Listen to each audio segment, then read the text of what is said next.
Right, we're back again. Are we still getting a buzzing noise? Ah. Yeah, I am on mute, or just above mute. Let's try that.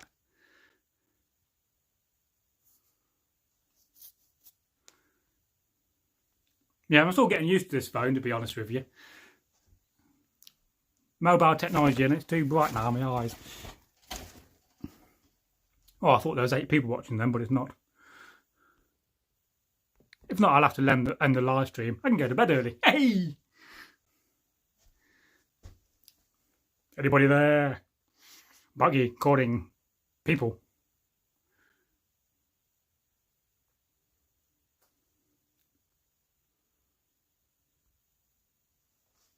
I'll just sit around and wait. I can do some sewing now, as I'm threatened to do.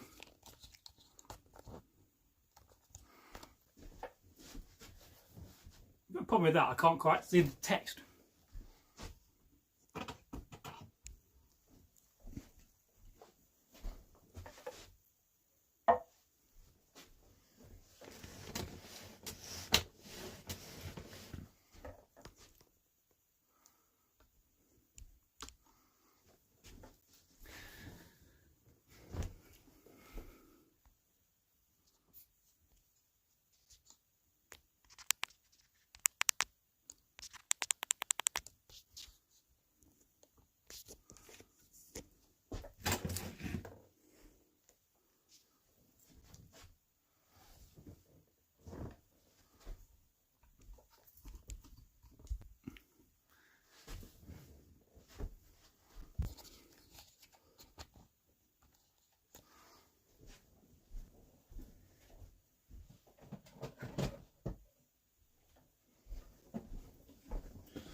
I'll just wait until anybody turns up. If not, we'll end the live stream and I'll have to go to bed. But in the meantime, I can continue sewing my new tunic. Hey! It's a bit difficult sewing and talking at the live stream and looking at your camera. And I'm using an unwaxed thread, so it shouldn't tangle up so much. If nobody joins, then I'll probably just end the stream as we are.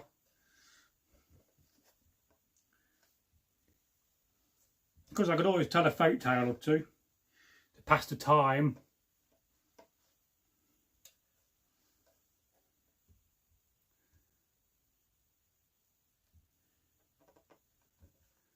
Oh, there's a long pause of silence. When you're silent on camera for a few seconds, it doesn't seem like a very long time.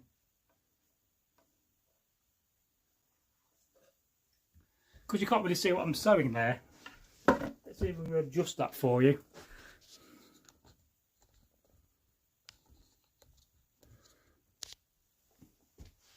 Yes, this is something I got to practice. Yeah.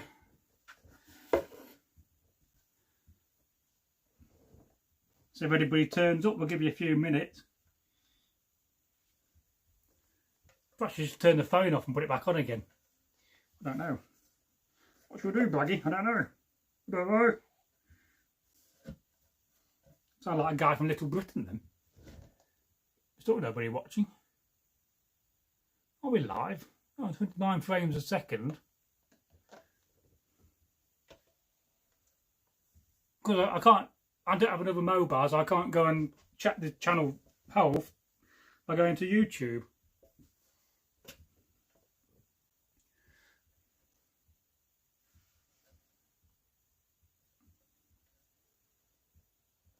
Yep, still nobody watching. I killed the stream. Right, no longer live. What's going on there then? Let's go back and have a look.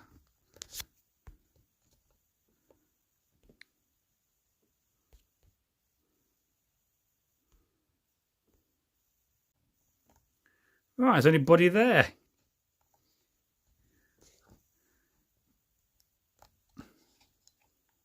It's telling me that the chat is no longer live though. I'm not sure what's going on here.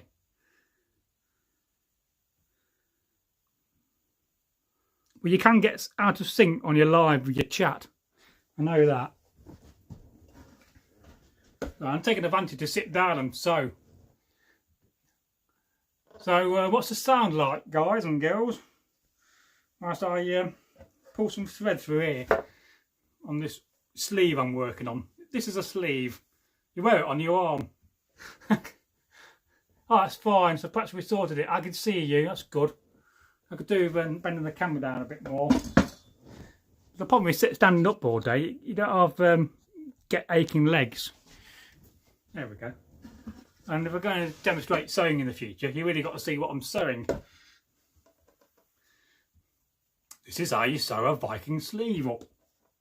The other difficulty, you've got to look down at your sewing and look back at the camera and then talk at the same time. It's like multitasking. Yes, I can see a lot of comments coming through. I've just seen a comment about Modern History TV. I was actually talking to a chap from Derby, a filmmaker, who saw a link I put up on Reddit, and he was quite impressed with the channel. And we were talking about him coming on board as a main, cameraman and editor, and trying to make content a bit like Modern History TV. That'll take a bit more work and planning, but he seems to think that we could blow this channel up by doing that. So I'm just sewing a sleeve at the moment. It's a bit difficult to see what I'm sewing. Let's see, I've got to adjust it a bit more. Yeah, I wonder if you could live stream with 2 cameras. Then you could have the cameras set up watching you sewing whilst you talk. It's a lot of work on your arm sewing. You're always constantly doing this, pulling your thread through all the time. So it doesn't all work your muscles. And I'm hand sewing this, so I could machine this. It will take me 2 minutes to machine stitch that edge, but I won't do it. And the more you hand sew, the more you practice, the better you get. It's slightly difficult. You can't quite see what I'm working on. I think if I angle it, you might see it a bit better. Well, this is a good practice for when we do the sewing videos, because I do want to do that video where I demonstrate making a hat and then prepare beforehand and advertise it a couple of weeks in advance. It can be a little bit difficult scheduling things on this channel because I never know how tired I'm going to be. So Andre says your channel should be huge. Well, I agree with you. I mean, considering what we've had 90,000 views in total recently, there's not many views really. And you think about the amount of views we got to the content we got. We're such a small channel and we really are unknown. I think that's the biggest problem. I'm not very good at sharing things. I'm getting a bit better at sharing things. Thomas helps with sharing on Twitter and stuff. We'll often retweet the videos. So I'm using a linen thread, and this is a wool sleeve. This used to be my sleeping blanket, like I said, but you can often find good blankets in charter shops or thrift stores in America. If you go to a charter shop and ask for dog blankets, you can always find some good blankets there. But you also got to know what you're buying and what you're picking. Let's look at these. Kaiser Wilfred said, "What do you think of the big history channels?" Oh yeah, there are some very excellent, history channels out there like History of Hilbert. I don't really like the cartoony side of things to a degree because I just think to myself, well, that's not what we do anyway. It's great content for the people that like to watch a cartoon and learn. You do learn that way, and I've watched some History of Hilbert's videos just for that. But there's Scalagrim. He's another very good channel. The School of Gladiatoria, I think, if I'm correct, is another good channel. Yeah, it's just so many of them. But you're always going to get good channels and bad channels on these channels. So I've got to concentrate as I say this. The other thing, you always end up getting snagged on your end piece, so you're constantly fiddling with your hands. So if Andre Linar says, if anyone is interested, I have a second channel for my music, Tonga 9691. Tonga case sensitive. Well, right, I'll have to look that up. I've always liked music. I'm a bit, not bad of a singer. This is the other problem when you're sewing. You always end up with a bit of a thread left over and you've got to untangle it and put it through and pull one thread. Then, I mean, if you're not used to sewing, that could do your head in and really annoy you. And it's always worth just putting your thread through. Make sure you're not tangled up. But of course, if you're using a waxed thread, then it will get more tangled than an unwaxed thread. So Martin Hale says, have you made gloves for fighting? Yes, I have. I find that buying a good pair of brown rolling gloves, spend about £10 on a pair, and then you can do a few things. You can add either a leather outer piece to the fingers and to the main bit of the glove, but you've got to make sure, often you'll have a bit of sheep wood in between. I'll have to, I don't know where my combat bag is, wait a minute. Hang on. Let's have a look in here. Helmet. Oh, billy club. More modern. Arm guard. Another arm guard. Getting to the bottom of the bag now. Here's some gloves. Oh, these are the ones I bought for Egil. They're a bit too yellow and brown. So there's a pair I made some years ago. So it's just a brown rolling glove. I got the pattern for this. It's got sheep wool underneath, but originally I had too much sheep wool and it was a bit tight, so I've had to take it apart and I got to readjust it a bit. Because what you want is a good glove which will fit your hand but not be too tight. This was a little bit too tight on the sword handle. I'm going to have to adjust these. But I think in here I should have my other ones, if I'm lucky. We'll see, maybe not. Yeah, so these are my best ones, because these fit me really nicely. Now, it's a bit of an urban myth, did they have gloves like this? In my mind, they would have wore gloves to a degree. Certainly in modern reenactment, you want an armour glove, because the last thing you want is your fingers being broken, and they're often the things that get hit the most. So you want a glove which you can hold a sword with, so you can wave it about and use it. For me, that's a really good grip. I can grip that quite nicely. It's not too tight on the leather, but on that other glove, if I can find it again. I think I may have put it back in the bag. This is my combat bag. Here, glove, come back. So I got it. There we go. Hang on. So let me demonstrate with this glove. Although it's like I said, I've been taking it apart to redo it. So originally I found with the leather it was too tight and I couldn't quite get a good grip on it. So I'm going to have to just pull these back a bit and cut them back. But essentially, a glove like that will save your hands from being broken. And you want to be able to feel the sword handle in your hand really good and proper. So it's not going to fly out, because the last thing you want is this flying out your hand and hitting somebody. Not only hurt somebody, but get you in a lot of trouble. So I think these were made by a guy in Ireland called Cormac O'Neill. I think you can tell with these gloves that his fingers are a lot shorter than mine. I do have the patterns for these. Anybody wants the patterns, I'm more than happy to draw them out for you and to spread the knowledge. So that answers a few of those questions on gloves. And Andre Leonard says, I like your boots. Did you make those? No, I did not make those. They were made by a guy called Ivor. He's like the Rolls Royce of Viking kit.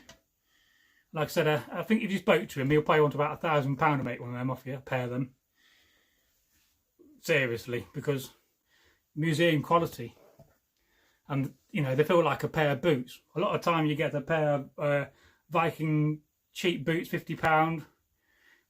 You can tell when you're on your feet they're not quite comfortable. You've got to wear more socks and pad them out a bit more, and the floor feels very solid and hard. On these boots it feels like I'm just wearing a pair of boots, you know. I think my best reenactment boots I ever had though were my pair of Brogans from the Civil War. Lovely pair of boots. I had a set of officers' editions, so I was an NCO. I'll try to get that a bit up so you can see what I'm doing. I just started this today. This was literally today a blanket, and now it's a pattern. And it'll take me a couple of days, I'll sew it up. I'm doing a lot of this behind the scenes just to practice, to get myself feeling more comfortable with sewing on camera. So let's go back, look at some of these comments. I'll have to duck down. Yeah, I'd definitely check out your second channel. So Bernardo says, oh wow, what happened? I've been trying to get back into the channel for over half an hour. I thought I was banned. Oh no, I'm never going to ban anybody really. You're a nice person, Bernardo. We're pretty too, so there you go, you know. So I wouldn't ban you, no. I won't ban a troll. I'd hide the troll comments so they can leave as many comments they want, but nobody will see them. But you got to be a troll to be banned. You're not a troll, are you? You're too pretty to be a troll. So there you go. I just realised I put that one a bit too high up, so I've got to unback my stitch if I can. There we go. I tend to, when I sew, I bet you'll see this, I tend to line my next hole up. I get my thread and I'd line it up so I know where I'm going to go next. And then because I'm an engineer, I've got a very good estimation of guessing sizes. So I know exactly what 8mm is and what 10mm is. So it's why my sewing is very uniformal. But then occasionally you get these little knots in your thread and it does irritate you. And that's the worst thing I dread on camera, is getting the knot. But you just have to fiddle about with it and pull one thread until you get it pulled through. And I kind of measured the thread in arm's distance, so I did two basically arm's distance. So it'll be about 2 meters of thread, and I doubled it over. So there's actually 2 threads there. You probably won't see it, you might do. It's just, I don't see the point of sewing a single piece of linen thread when you can double it up. But you may not have done that as a Viking if you haven't got the money for thread and you don't have the thread. You know, this all costs money and time to make. I mean, they say in a pair of trousers there's 13 miles of thread to make the trousers alone. And the other thing you've got to be careful is that you don't go through the whole of the thread and then hook it over. I'm using modern pins. The Vikings would have had bone pins. If he was rich, he may have even had silver pins or even a bit of mild steel pins. But I like to use more modern pins. I don't really have any bone pins. I think Celtic God, one of the subscribers, would have made me some and send them to me, but I think he had difficulty. Let's go back to some of your comments. I'm just about to read these from down here. So, Penila had 100 alarms. Oh, I just heard a continuing buzzing noise. Is that buzzing noise back then? So, there's no buzzing from this point of view. I mean, I'm buzzing on live and that's it, but... and Andre Lalonde said, yeah, the sound went really bad for a while. Yeah, it's the perils. I think it's just network outings. Lots of that going on. I know when my sister phoned up, the phone kept dying and shutting off and losing the signal all the time. So I think it's because of the stormy weather we've been having. It tends to affect phone signals. Oh, right, she meant previously, Bragi. Oh, thanks for that. Thanks to God for that. I thought the buzzing noise was back on again. Some days you might hear a kind of a watering hissing noise, but normally when I film, behind there is a toilet, is a bathroom, and water leaks into the toilet basin as well, and it will make a hissing noise. So I tend to turn that off on the water source to stop that when I'm filming. Very occasionally I forget and you can hear it in the videos.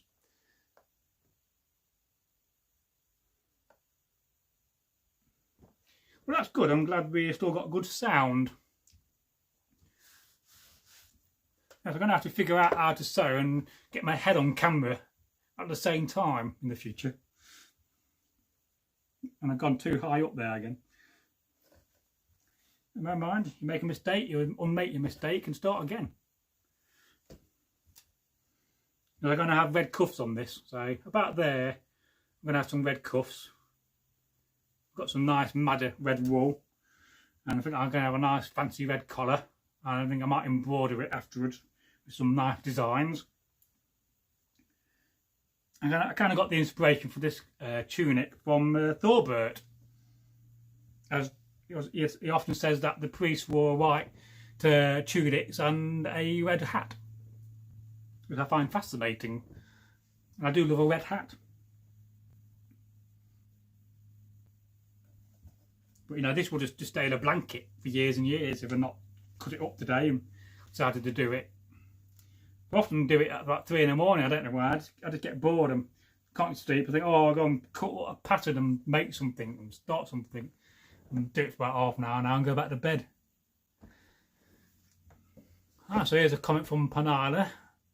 I'm yawning a bit, but I know I cannot sleep, even if it's 1:32 AM here. I slept for a few hours in the day as I had to milk Daisy. Oh, good old Daisy the cow. Reminds me of a story about a magic cow called Bukola, a tale from Iceland.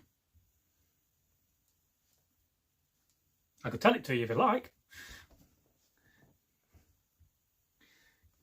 There's a song about Daisy.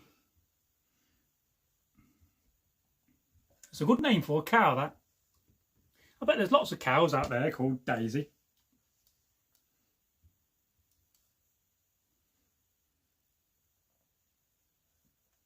You can't beat a good heifer. I've worked with cows before, because where I got my workshop, my landlord, I got a blacksmith workshop, is a farmer. Not the best farmer in the world. He's very much into the environment these days and gradually turning his old estate into a countryside retreat for nature. But I have worked with cows a few times. I like to take a bit of a stick with me, so you can just back them on the back of the arse to get them to move around. Because the last thing you want is to be kicked in your shin by a cow, because it does hurt. And I know my landlord Godfrey and my mate Mickey used to work there, and the vet was there to help, you know, the vet look at the cows. A mighty creature, very powerful. But let's not forget the orcs and how big that was even before, much bigger than the cow. I mean, cows today have been probably bred a lot. I'm sure Panara knows a lot about cows, being you got one. I don't think there's anybody around here with a cow. I've always fancied having a sheep, but I'll probably end up eating its young. Do love a bit of lamb. Mint sauce.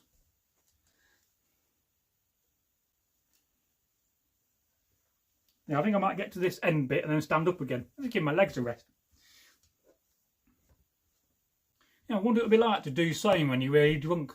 I end up by putting needles in your hand all the time. Ooh. It's funny, I'm needle phobic. I really don't like injections, but yet I don't have no fear of sewing needles. What's all that about? Can anybody explain that? Because I really am needle phobic.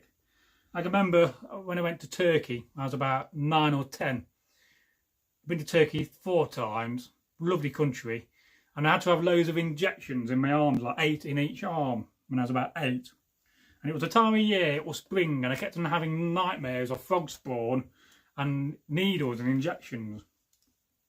So I can't really watch somebody inject themselves on TV. I find it too close to the bone, you could say. But yeah, it's funny how I don't like needles, but yet I can work with a sewing needle all day. Don't bother me. You know, you do prick yourself now and again. It's inevitable when sewing. There's another thing you've got to make sure that your pins don't come out as you go along. So, as you want to keep your pattern tidy with your sewing. Yes, in a few weeks I might be wearing this, you never know. I do have a good amount of Viking kit. I'm quite lucky. But I'm always looking for more. So Andre Leonard says, I love cows, such sweet ladies. Horses are a different matter. They scare me unless they're behind a sturdy stone wall. Yeah, I don't mind horses either. Respect a horse and a horse will respect you. But it is a different kettle of fish, let's face it. Nobody's ever ridden into battle on a cow. But there is that very funny video on YouTube of the cowboy riding a buffalo. Have you ever, any of you guys seen that? It's very, very funny, and a guy does a parody song to it. Oh, that's very funny. It's like from a 1970s cowboy movie of a mountain man, and he ends up riding this buffalo through the woods, and then some dude on YouTube has made a song to it. It's very, very funny. So Rianne C, hello, how are you today, Rianne? Hope you're safe and keeping well. I don't like needles either. No, it's funny. I mean, injections are sort of a really relatively new thing, but yet I really don't like injections. I mean, it's bad enough going to the dentist and having one in your mouth. I mean, at least you don't really see it, but I would like to have one in my arm. When they get the COVID-19 injection, I'm not looking forward to having that. So I'll just continue the old sewing. I don't need that needle, so I can take that pin out. I'll tell you what, let's grab a bit of cider. Cheers, folks. Good health, and may the gods and goddesses look after you and bring you wealth, wisdom, and strength and fortune.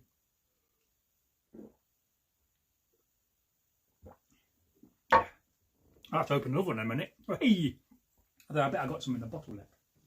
Yes, I have. Get in there. That's what I like about old drinking cups, and they hold a lot more beer than a pint. One day I might get my massive drinking horn out and pour 5 pints into it and see how long it takes them to drink it in a live stream. I get you guys and girls would love that. So let's have a look. I've got to. Oh no, don't.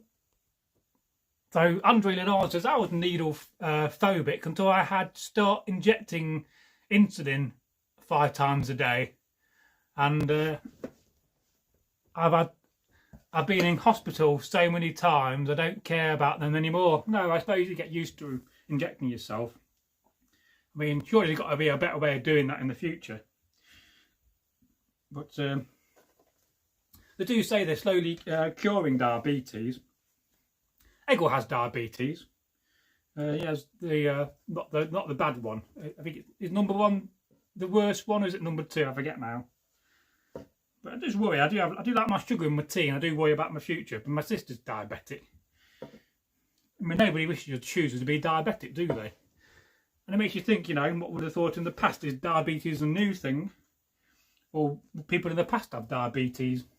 I mean, naturally, they don't have the sugar like we do. I mean, your sweeteners in those days was mainly honey, and you could only afford that if you had bees or you was wealthy, or you knew where to go in the woods to find wild bees. It's funny how wasps don't produce anything useful, do they? And of course, there's also royal jelly, which is also another byproduct of bees. They make a little ball of yellow stuff called royal jelly. So Bernardo says, yes, Buttercup is another happy flower, and the name the previous jersey. Many fine horses scary. You must just stand up to them, say as working dog. You must show them who's master. Yeah, but never approach a horse from the rear, always approach from the front. And bow your head down, I find, and they respond much better. I've always had a good way of animals, though, to be fair. We used to have a big cat in the house called Charlie. He didn't like anybody apart from me. It was a massive cat. We don't have a cat anymore in the house. I miss having cats. So Rian C says, cheers, well, you're more than welcome. And Eich, the man of many axes, I finally rejoined the party with a bit of sewing. Get in. Oh, get in indeed. Yes, the phrase get in is nicked from Digger Dan, because he always ends his videos or makes a comment, he'll say get in. So we kind of nicked that from Digger Dan, who is another of those channels that inspired me to do this channel, because he's very funny, Digger Dan. Although he can be a bit irritating as well on the odd day. But I wish him every success, and nice to see him happy in his life and doing well. He's not had the best journeys, I don't think. Yes, this is a good learning curve for how to sew on camera. I think I need to like have a box on my lap so that somehow when I'm sewing, it's up here somehow. I have to figure that out. I've got a couple of ideas for that. Because I think in a live stream, in about 2 hours, I could probably make a hat and demonstrate how to make a hat by a burqa style. We'll start off with that because there's less sewing. And then the idea is that you sew with me. You have some, you know, you get some wool or even a bit of cotton, whatever you can find in your house. I mean, if you're not doing Viking reenactment and you're making a hat, you don't need to be authentic, do you? But if you've got some wool, then even better. I'll provide the pattern and provide a list of equipment you're going to need. A lot of it's a trial and error. I mean, how did I learn to sew? Well, I picked up a needle and started sewing. And you learn. You know, I don't think I'm the best sewer in the world. So Irishman says, okay, time for me to go. Good night, or enjoy the stream. Well, good night, Irishman. You take care and stay safe in good old Ireland. A lovely country. Been there a few times. There's a great video called about a man going around Ireland with a fridge. Very, very funny. I've been to Ireland a few times, done some events over there, and the people are always very warm and welcoming.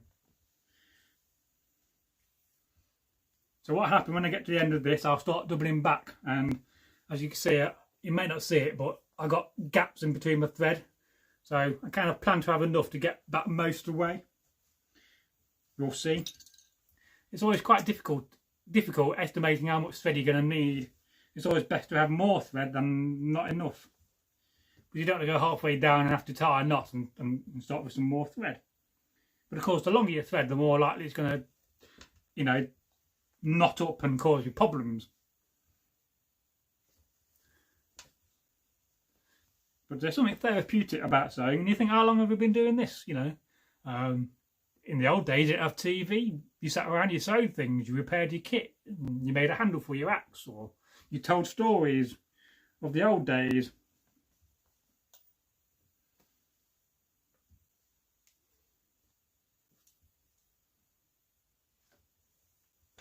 Of course, it helps if you've got a good eyesight. Let's look at these comments. I'm probably missing a few. Here we go. So, Andre Leonard says, Penila, sounds lovely. Have you seen Joanna Jinton's YouTube channel? Her videos are beautiful works of art. And she also does cooning songs. Cooning songs. They are very peaceful videos. No, I've not heard of her channel. And Andre Leonard says, good night, Irishman. Sleep well. Oh, yes. And Andre says, hi, Eric. Welcome back. Nearly called you Eric then. Eric, the man of many axes. Because that was another film, wasn't it? Eric the Viking. Yeah, Andre Leonard says, type 1 is the worst one. Yeah, I thought it was. I think Egil's got number 2. So that's quite lucky there. But we take sugar for granted, but yet it can be so bad for you. And Panada says, Andre Leonard, funny enough, I visited her channel a little earlier. I think her real last name is Hinton, and her father, if not mistaken, is an Englishman. Oh, right. I tend to, when I do my cutting the patterns out, I use tailor's chalk or pencil. Never use a pen. You never get rid of the pen marks. But if you've got pencil marks or tailor's chalk, then they will come off with a damp cloth. I did think about washing this beforehand. I'm not sure what you guys think. Does that look mucky? I'm not sure. It'll do me for now. I very rarely wash my woolen tunics anyway, so... I do wash my under tunics, and some days my breeches and my trousers. But me and Iric were talking about something the other day about Viking underwear. Did Vikings wear pants? Sure, if Iric's there, he'll mention that. I think it's a very interesting thing. I wish I had a very long finger so I don't get up all the time. So Martin Hale says, have you made mail? Yes, I did experiment. I got a book on the Copygate helmet It basically talks about the archaeological source of how mail was made, and I turned a mandrel so that you pushed your mail link in and you hammered it down and it pushed it together so you could flatten it. And I did experiment with having to go at fire welding and riveting mail, a very boring and dangerous job, and also very, very sore on your eyes because you're trying to fire weld something in a very small forge at a very high temperature, and it does get to your eyes doing that. So if you're ever going to make a riveted set of mail, I recommend buying 10,000 solid links and then getting your 10,000 links to rivet up, and then you make your mail and you go along. Often they go along and make it and rivet it together, or they make the mail and then go around afterwards and start riveting, which is a little bit more tedious than doing it as you go along. But I never really had a decent set of riveted mail. I've always wanted one. One day we'll get one. I do have 3 sets of mail, but one of them wants taken apart because it's way too small for me. And if you ever take it apart mail, it's a massive task. You've got to basically go along with pliers. And I think this mail suit I've got to take apart is 8mm rings. So there's about 30,000 links in it. And it's just literally too tight. I can never get in it now. So it fits my mate Jamie very well. I'm surprised you've never seen him on the channel so far. He'll probably come on one day when we're big and famous, but that's what Jamie is like. He's a good friend of mine though, Jamie. I've not seen him for a while. I'm always responsible for his girlfriend. I don't know why. Every time I take him on battle, I find him a new girlfriend. Well, his current one is his wife-to-be in training, as he says. Wife in training. So Andre Lenard says, I don't know that I've envied the beauty she is surrounded by, and Nanook seems like the happiest doggo in the world. Doggo! That's a word used by FitMC whenever he sees a dog on Minecraft. Calls it a doggo. I said that to my dad the other day when I saw a dog. Doggo! And he told me off. So it's a dog, not a doggo. Even in my 40s I get told off still.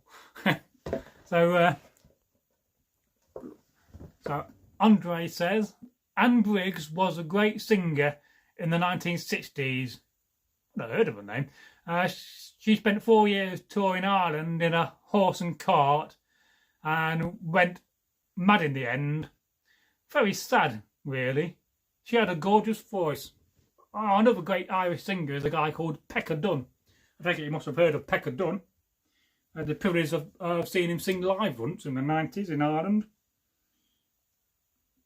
A friend of mine whose parents had a pub in Cork, and he used to live in Cork. So yes, drink. I've just seen mead, so it reminds me of cider. Ooh.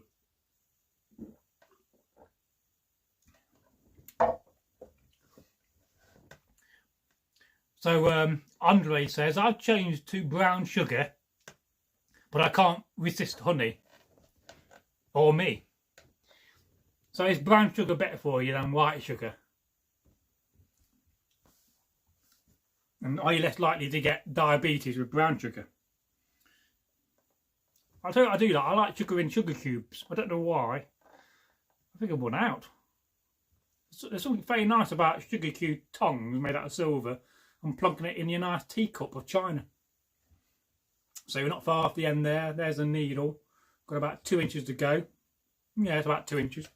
Maybe slightly shorter than 2 inches. And then I can double back on myself to strengthen the thread.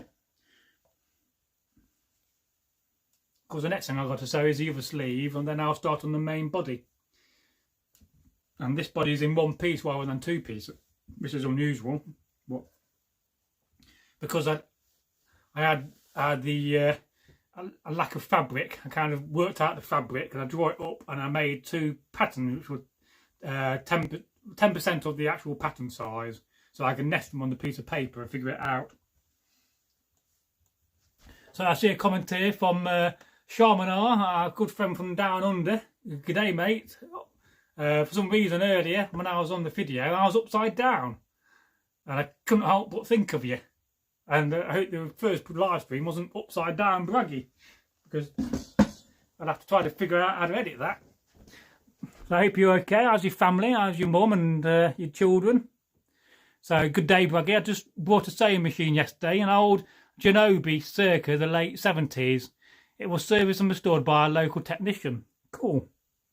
I like the old the hand crank singers. If you ever find one of them, well worth getting for sewing. I mean, yes, fundamentally we shouldn't use a sewing machine sewing our kit up, but if you're in a hurry for a battle event, well, some days you've got to cheat.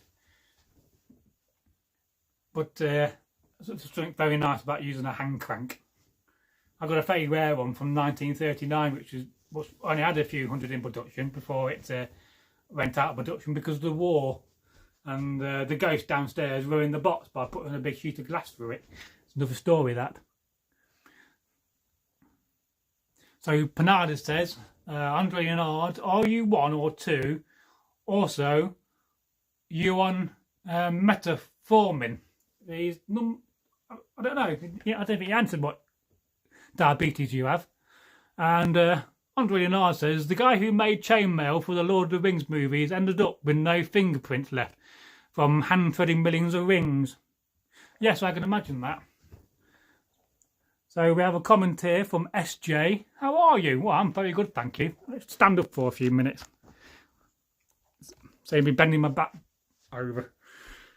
You can see there my nice posh tunic with its nice embroidery. That's most of us spent on a tunic. No, I'm very good.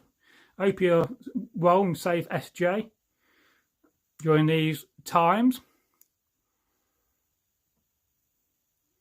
So Andre says, they took me off metformin and started me on the insulin. The pills are no longer working.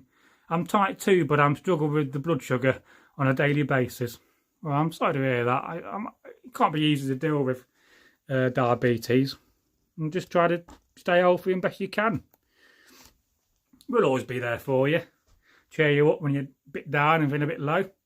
The Charmander, my son had his 14th birthday yesterday. Well, will you wish him a very happy birthday from Bragi for us and all our guys and wonderful fans? What an age to be. And of course, 14 is my lucky number. So, Kaiser Wolfrid, do you think the Vikings had padded armour like Gambesons? I believe they did, but many people in the Viking group don't think so. Yes, they did. Here's mine. A gambeson is a very useful thing. This is an Irish-made one. Fits me lovely. That's the front section, so it goes on the back, buckled up. Made out of pigskin, and then it have sheep wool pushed into it. Probably needs repadding again, but the wool just degenerates over time. I've had that many years as well. I can't remember, yeah. I don't know if I bought it off Graham, Take Care. So they did have them, and now I've got to hide back into my Farby seat now. I use a modern chair here. I don't really have a great deal of dark age furniture yet. I've got a few stools and a bench. Just bear with me. There we go. Get down and there yourself. So I do believe they did have Gambesons. It don't make sense to me. I mean, for them not to have them. I mean, if you're going into battle, you want some kind of protection other than your tunic and your wooden tunic. So to me, it makes sense. If they had leather jerkins, then they most probably had Gambesons. Although naturally Gambesons develop over the time into the 12th, 13th century and 14th century. You know, we often see Time Team, and there's been a couple of Gambesons where they made them. Very interesting. Yeah, so it's probably in the earlier Dark Ages, it probably weren't so common. Naturally, there's a lot of work in one of them, and a lot of coin, you know, to make one. And then would you want to walk all the way down to Hastings from York with one of them? Maybe not. But then they also debate hoods. Did they have hoods? A lot of people were saying reenactment that, well, the Vikings didn't have hoods. But there certainly has been some hoods found from the post-Viking age. And to me, it don't make sense, because to know there was hoods in the Iron Age. So how can we go from hoods in one age and then no hoods to hoods again? And you're telling me somebody didn't get together and think, well, it's winter, I got a cold head, I need something to protect myself, and not come up with a design for a hood. So, yes. It's one of those things that's very debated. That's the problem with gambesons.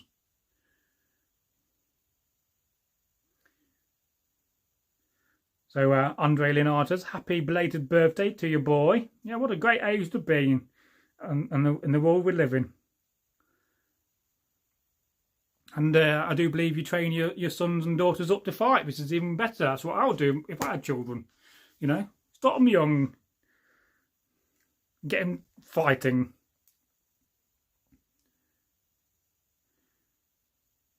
Panada says, Andrew Leonard, I've been doing some study and one of the latest papers found that diabetics who took metformin live 15% longer than regular folk. They think this might be a life extension drug. Oh, let's get some of that then.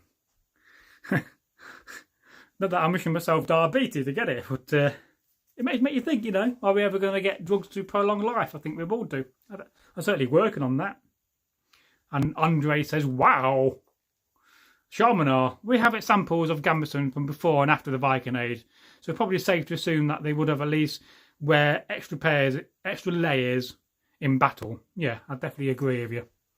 I can't see how you can transition from one having and then one not having to having again. But the problem is we don't find these things unless we're going to find a Viking bog body, which is going to be very rare, extremely rare, with a gambeson on. We're not going to know about these things unless they go to Greenland or Iceland or Norway or Sweden to find a man in the mountains frozen solid with a gambeson on. So, Sharmanar says, my boy has longer hair than you two, Bragi. Oh, yeah, so my hair used to be right down to about here, even further. But there you go. That's a jumpy Bragi, that. So, I keep cutting it now and again. I've got a bad habit of going along and trying to cut my hair. So, Panada says to Andre, no, brown or white sugar taken regularly is the same. No pure cane. No, pure cane, which is liquid, yeah. So Martin Hale says, what about padded tunic? I've never heard of a padded tunic. It don't really make sense to me. Why would you get a nice tunic and pad it out when you can make something else to wear on top? Because after all, the more layers you got, the more protection you got. Naturally, a sword or a knife is going to go through this material very easily. But going through a gambeson is going to be a little bit more tricky. And especially if you've got a leather jerkin on top. That's never going to protect you from a sharp point of a spear or a sword. For that you need mail. And not everybody could afford mail because of the cost it takes to make and the amount of metal involved. The problem is we live with modern eyes and in the modern world we take metal for granted. I mean, there's probably more metal in this room than the average Viking or Saxon would have saw or had. But there's an interesting thought though, a padded tunic. I'm thinking about that. I'm not seeing any padded tunics.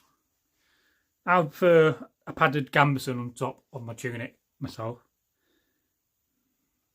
And I would regularly wear that in battle. If I was going to a battle this weekend, then I'll be wearing my gambeson and probably my leather jerkin on top. I think my leather jerkin's here. Here's one. That's one I made years ago. And of course, if you've got mail and you can afford mail, you don't want to put mail on top of your tunic because it's going to get all oil on it and ruin your tunic. So another reason why you have a gambeson or a jerkin is to stop your clothes from getting oily from the mail. I think I made that about 20 years ago. It's my first attempt at making one. I've always wanted to go around now and line it on the edge, but I've not done it. I want to line the edge right at some point. But again, it's one of those unfinished projects. I've got loads of that. I made it, it was practical, it did what I needed to do. But I'll try to sew and stand at the same time. I'm going to go sew and stand. So Andre says, I have plenty of natural padding. Well, yes, naturally. But that does help in a degree. though not many men would have been big in those days, you could say, because the amount of physical labour involved. Not unless you were super rich or you was a monk or a priest, but even that was probably rare. The problem is we see these things through modern eyes, and we don't see them through the eyes of the Vikings or the Saxons because it's difficult.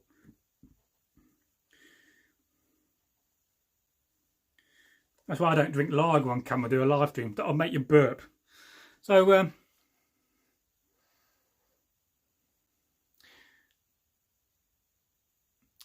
Martin Hale says, do you have to wear the gambeson under the mail as a rule? No, you don't, no. If you've got an old tunic you don't mind getting oily, then wear it on top of that. Personally, I prefer to wear at least a jerkin, then a mail.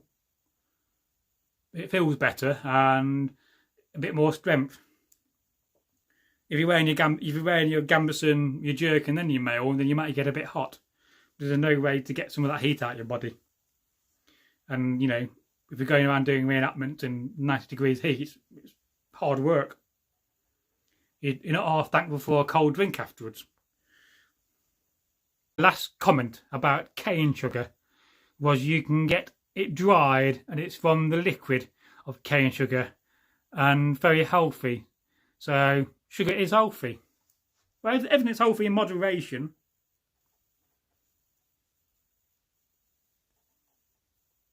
So Andre says, I'll have to look for it. Anything that helps will be a bonus. Is it a Brucey bonus? Hey, good old Bruce Forsyth. Nice to see you. To see you nice. So Kaiser Wolfid, I use a thick linen tunic under my mail over my normal wool stuff. It can get very hot in battle gear. Yes, it can. Actually, sewing and standing is quite effective to a degree.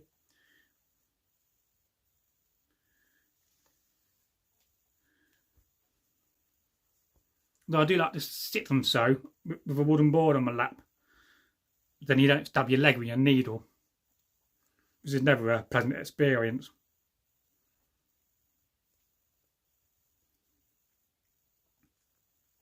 Oh, it's 1 in the morning. It's time to open another beer in a minute. I didn't sleep well last night. I think I went to bed about 5, 6 o'clock by the time I fell asleep. Then I had about 4 hours. But I do get used to not having a lot of sleep. It's the perils of being a full-time carer. Alzheimer's is not a very nice disease. A lot of people, when you first experience somebody with Alzheimer's, they find it very difficult to deal with and mentally deal with. But you kind of get used to it. Cuddly toy. So Andre Leonard says, didn't he do wow? Question mark. Well, that makes sense, that does to a degree, Kaiser, to have a thick linen tunic to go over your main wool tunic. That would have been done as well, I would have thought. You may have had a tunic just wear under your mail. You know, perhaps the old tunic you don't often wear, you've got a few holes in it. You know, after all, it doesn't have to look nice to be in battle, does it? So what I'm doing now, I'm just going along, if you can see. I try to demonstrate up here. So I got a thread and I missed a thread. I got a thread and I missed a thread. So I'm now going along and just filling in the rest. What I could do is very simply just go in like this and get your needle through the thread and not go through the material. But the problem with doing that is that you're not adding no strength to it. That's just nice for design and looking nice. So I don't do that. I actually go through the wool because, you know, I want it to be strong. I don't want to come back in 10 years and have to do any sewing on this. So the better you sew, the better it's going to be. And a lot of these things I'll work out in my mind. I'll try to remember someday to do that pattern for this yellow undertunic for you. If you want to make one, Penila. I think I could probably figure that out. Won't be difficult to make. I mean, getting some nice tablet weave was the most important bit, but that'll be the last thing you do to it. You add that last.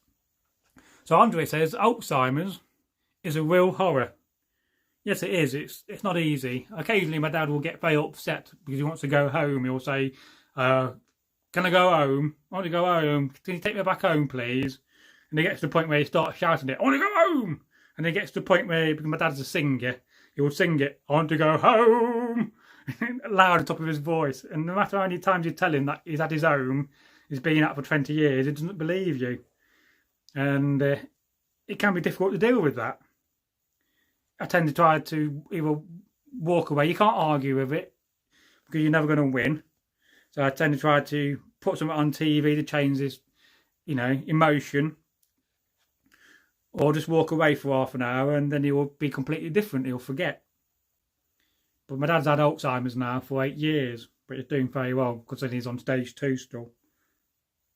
But if it weren't for me, my dad would be in a home now. And I couldn't stand that. I really couldn't. I mean, I've been to those places. They're not nice. I'm sewing a sleeve for my new tunic. Because I don't need that needle in there no more. Get rid of that. Goodbye. And this one. Luckily, I'm doing all right. I don't have to take no medicine yet in my life. I mean, it's scary when you see people of your age and the amount of medicine they're on. You're very thankful for good health. Was ale. Good health.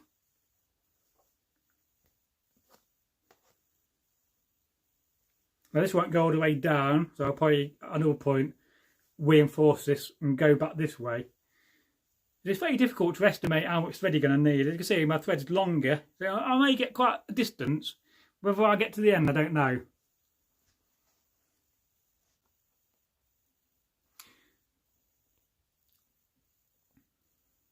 So Panada says, everything is better organic. Diabetes has been suspected in many cases to be the cause of pesticides and fertilisers, etc. in food. Well, by far the best food you can have is organic food. I mean, you're not lived until you've had organic bacon. It tastes like bacon from the old days. And Andre Linard says, one of my pills lists massive uncontrolled weight gain followed by attendant type 2 diabetes as the primary side effects.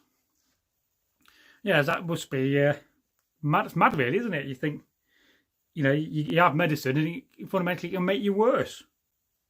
I mean, look at some of these antidepressants when the packet says, you might go out and kill yourself or kill other people. Of course, big pharmacy deal in they don't deal with curing people. They're dealing with treating people. There's more medicine. There's more money to be made out of treatment rather than a cure. That's about sad, really, isn't it? And I think big pharmacy shouldn't be profit making. They should be doing it for free, in my mind. But that's another story.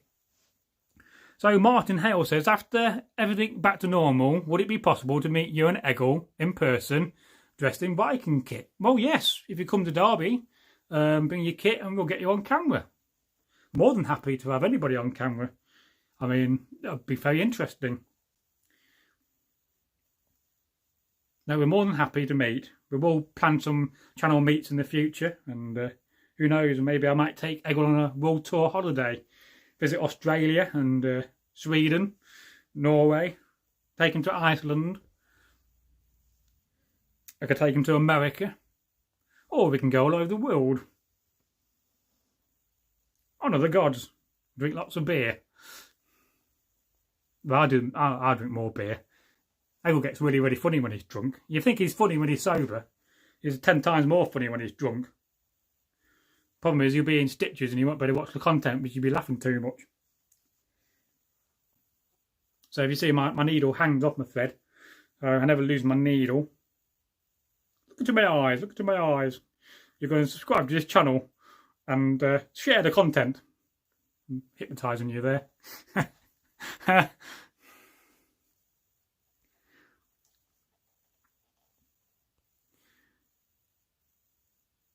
So Andre and Martin, that would be really cool. Oh yeah, definitely up for meeting folk. Like I said, it's very difficult for me to travel being a carer. Literally, I have 15 hours a week I can get out of this house. and go and do something. So at the moment, it's not really feasible. But of course, the future will change. And yes, I'm about to make a pair of trousers out of that material, Sharmanar. I know you're going to be very jealous of me. Because they're lovely Iron Age material, that is. If you ever see any for sale anywhere, I'll pick you some up and send it to you.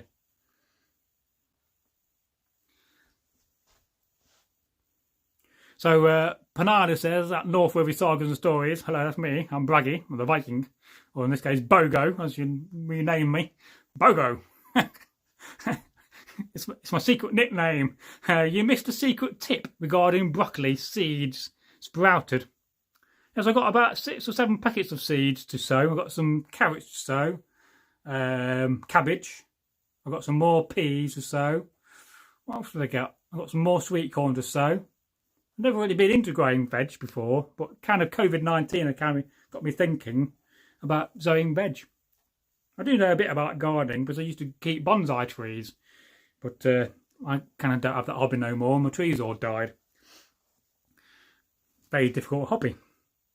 And Panada says, at Andre Linarge, yes, I was going to say pesticides, herbicides, GMOs, fertilisers, etc. make you fat if you eat the wrong thing, and then you get diabetes. It's not often the person's fault. Well, look at that company in America. Is it was that company in America that make pesticides and causing havoc everywhere? I mean, pesticides are such a terrible thing. I mean, talk about living in a chemical soup. But of course, there's a technical term for that. It's called soft kill. I do believe it's illegal for countries to use weather technology as warfare. But why would they say that if they haven't got technology to manipulate weather? I find that quite interesting. That it's under the war treaties that you're not allowed to manipulate weather on your enemy.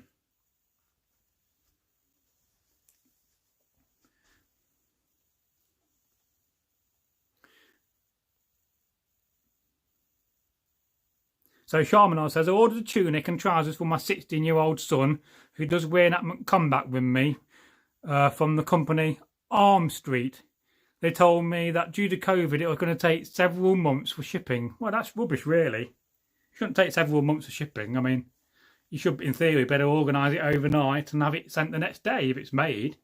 So, not impressed by that. There's no excuse. I know we're in the crisis, but I'm sure they could be more accommodating than that. I've heard of them, but I never used them. Just send me some wool, Sharmanar, and I'll make you some kit. I'm happily make kit for people. I mean, it may take me a while to sew it, but my last lot of wool I bought wool was £5 a metre. It was very nice wool. Don't think I got any of it hanging up, but I bought £85 worth and got 19. Was it 19 metres I got? Which I thought was a right bargain, considering that the wool was like herringbone. I wish I bought more now. I've not really used any of it yet. But there's some lovely herringbone for some trousers I'm going to make out of it. And I'm going to make Egil a new set of kit.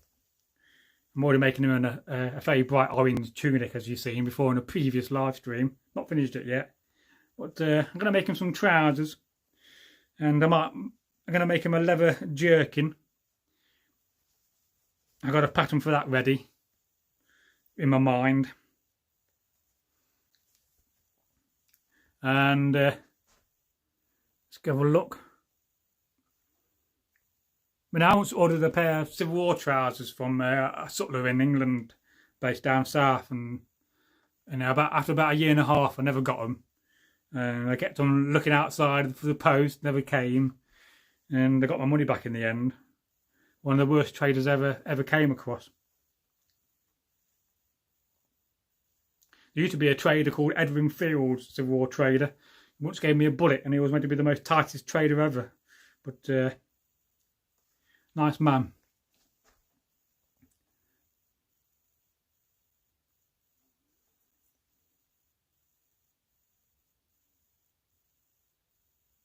So Andrew Leonard says, Sharmanar, that's mad.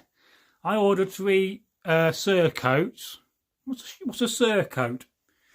With crossed leather thongs down the front from a girl from Bulgaria. She made them to order and had them to my door in just 7 days.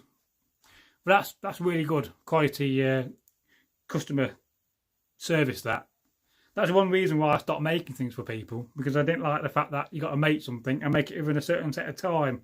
If I make something, I like to do it in my own time and not be rushed about it. Because, you know, making things when you're rushing, you make mistakes.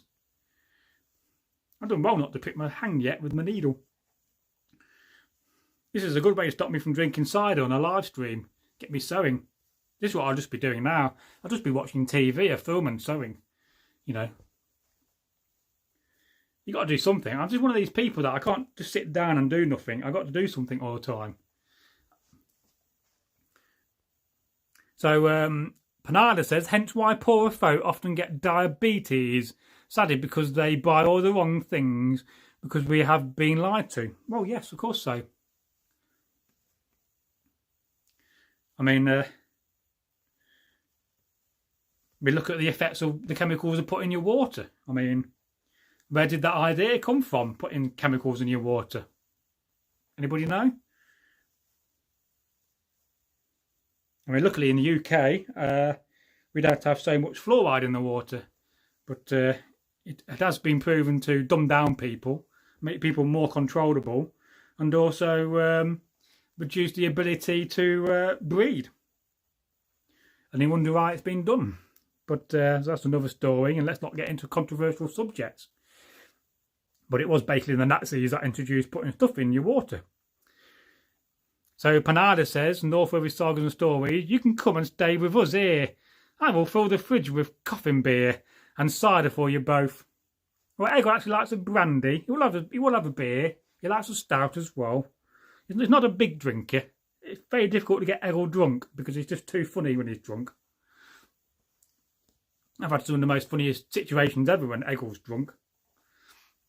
So that's very kind of you. On Monday we will come and see him and stay. We'll sit round a fire and tell folk tales, and you can show us around Sweden. And of course you're always welcome to come and visit us. I don't know what my dad would say. Every time a lady comes in the house and she's young, she thinks it's my girlfriend. Which is alright when she's a carer.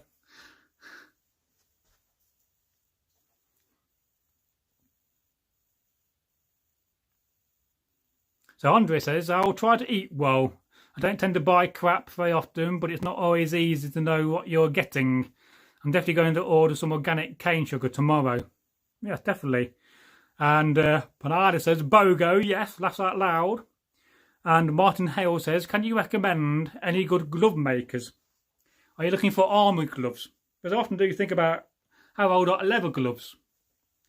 I mean, I think leather gloves must be quite an old thing. I think the best person to make gloves is yourself. I'll just have a go. Like I said, just buy some non-bright rolling gloves. Brown ones are the best. Or good brown rolling gloves. And they'll provide you with the pattern for the leather. It'd be way cheaper. I mean, you do see gloves on eBay. What the people charge like for a second pair of armour gloves, they're charging like £50 to £100. It's ridiculous. I mean, there's a nice Viking leather helmet on eBay at the moment, but it's gone from £700 now to £400. And there's a bit debatable whether they had helmets of leather. I think it's more of a modern reenactment thing. But then again, if you're going into battle, you want something on your head. And I have seen some very nice leather helmets over the years. But it's not something I ever really fancied having a go at making. Give me out of steel any day. Oh, we are getting closer to the end of that. I may do it. We'll see. I think it's going to come to about there, and the thread will run out. I have to tie a knot then. So let's have a look, see if I missed any more. At Bogo, if you sprout broccoli seed, it takes just a few days and eat a handful each day, you'll live healthy and longer. This is the latest antioxidant and most powerful. Oh, right, I'll have to check that out. And Andre Linar says, Panada, I'll look for those tomorrow. Andre says, Nazi Germany were the first to put fluoride in drinking water. Yes, they were. And then the guy who came up with the idea went to America under Project Paperclip. Hence why Americans are having lots of problems with their water. Whether that's true or not, I don't know. But I do believe it is.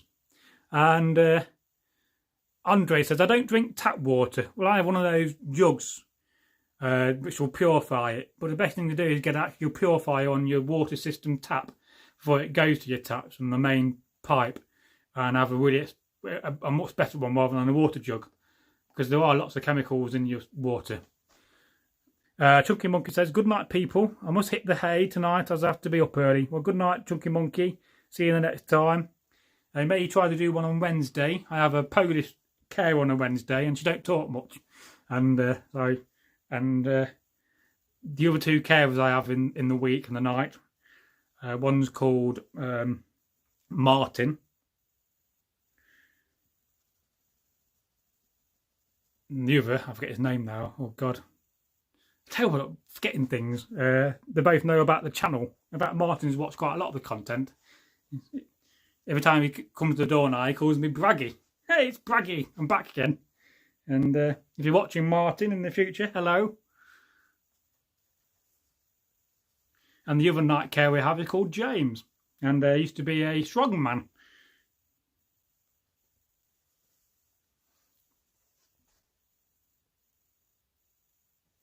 So Andre says, have you drunk nearly enough yet, Bogo? I can tell because you're not started dancing yet. No, I'm not drunk enough yet. I think it's time to open some more. Yeah, hell. I've got a pint here of Strongbow. It's the one with the bow. But before I do that, I'm going to put a bit of this in my drink. But I like it fruity. I love a fruity cider. This is Morrison's Apple and Blackcurrant. And these medieval people, they knew how to make a good drinking vessel, hold a lot of ale. It's a good job I've got a good strong bladder, isn't it? Or else I'll be going to the bog every 5 minutes for a Wordle.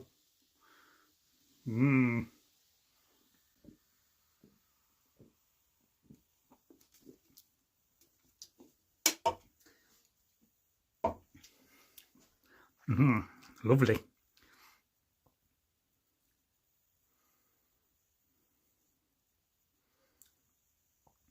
So, Kaiser Wolfrid, I handmade Viking Thorsberg trousers out of wool. Took about 30 hours plus to make. That's quite a long time. And I made half my Viking kit and bought the rest. Well, that's the best approach. I mean, you appreciate your kit more if you make it yourself.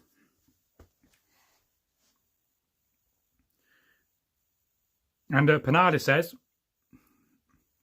that's Andre Linage, like anything, don't overdo it. There is a couple of other sugars that are even better for a diabetic. Erythritol and stevia. And not forgetting xylitol from the birch tree. Well, another thing from birch tree is birch tree wine. I'll just drink that. Oh, I love birch tree wine. Oh, I can't wait for spring and find a birch tree again. And Andre says, I do wish I could make my own clothes, but I guess we can't be good at everything. Well, until you try, you don't know. And have you tried making your own clothes before? I mean, start off with a hat. Join in on the live stream. We'll get you sewing and have a go. And I think you'll be surprised about what you can do. People always put themselves down and say, oh, I can't do this, I can't do that. But we've all got the same brain. It's all wired the same, fundamentally. So just have a go. You're always going to get people that can't do it, naturally. So, I mean, some people, can't paint pictures.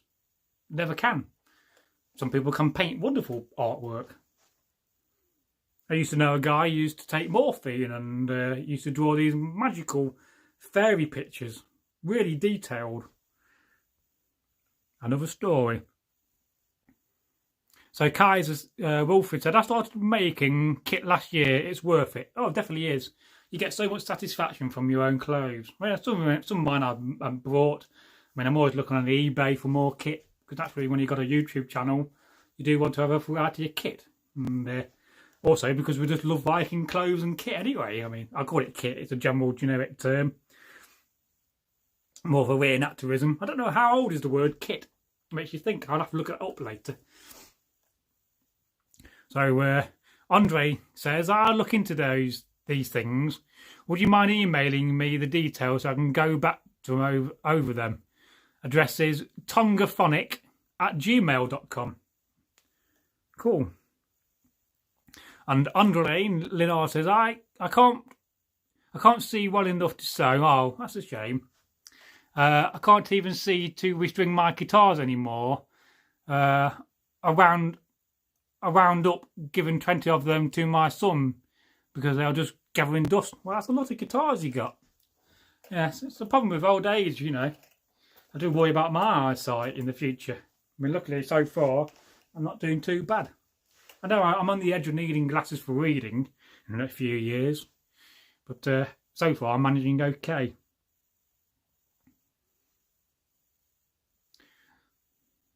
So Panada says, Bragi, fluoride is a waste product, first from the fertiliser industry and then the atomic industry. To get rid of it, they put it into water supply with the excuse of it good for the teeth, not different chemical. Well, yeah, if we look at the main dentist body in America that are currently trying to get rid of fluoridation of the water.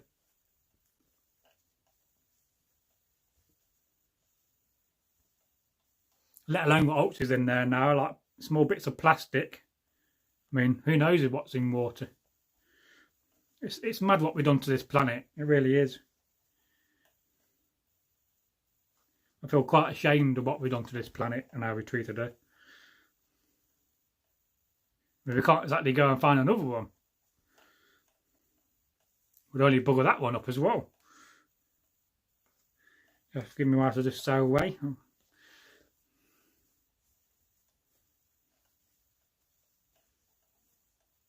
Got a bit of a snag there, got rid of that. And tomorrow I'll sew the other sleeve up and then I'll start on the main body, which is around somewhere. Here's the main body of it. So this is in one piece. So this top bit's going to be around my neck, it's solid. It's a bit fluffy, I may have to de-fluff that. You might have to see the fluff. The amount of years I've slept in that, in my tent on my camp bed, because I don't take a sleeping bag on camp it. What's camp it? Start again. I don't take a sleeping bag on camp. I do it authentically. So I have a couple of blankets underneath me, then I have my sleeping blanket and a couple of blankets on top of that, and then I get my greatcoat and I use that, and I use the hood of my greatcoat to cover my head, keep me warm. But often I'd even sleep with my shoes on. I can remember going to bed with my musket and sleeping with my musket, keeping it warm, ready for the Confederates the next day. Yeah, I missed a bit there, got to go back one. I'm glad I'm doing this, but I need to do it. I have 7 people watching, so somehow we're doing 2 live streams tonight. Hey, what wonderful things they are. Would you like me to tell you this story? Tory, what's a Tory? That's one of those oval people. A story about the cow Bucola, as we talked about cows today. It's a wonderful tale. It comes from the land of ice and fire, the land of Iceland.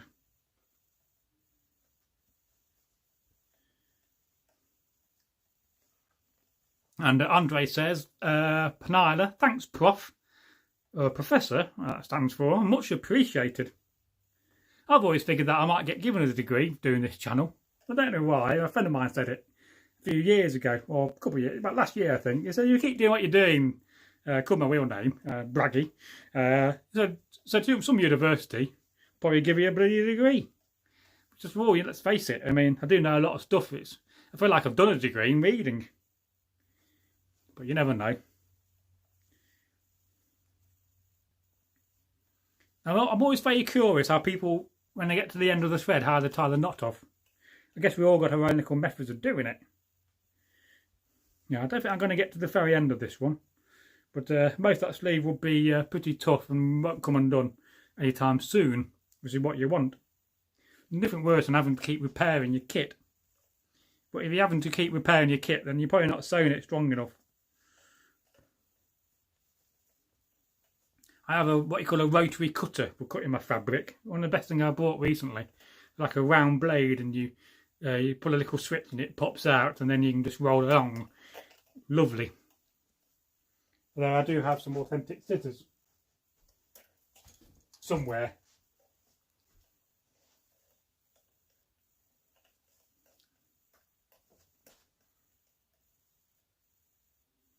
So Andre says, what people have done to the planet is what made me turn to Druidism. It just made sense to me. One of my dearest friends, Drew, is an arts druid of Glastonbury and Avalon. Oh, that's very cool. I met quite a few druids, very nice people. My best friend Mitland, he was a hedge witch.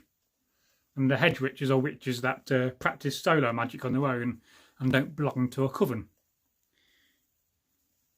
But wonderful people are pagans and witches. And a lot of people give them a bad name, saying that they're Satanists, and they're not. Because you have to be Christian first to be a Satanist. Most people forget that. I mean, I've met some Satanists in my life. Generally not bad people. They don't come across as evil. That's a bit strange. I don't want to worship the Dark One.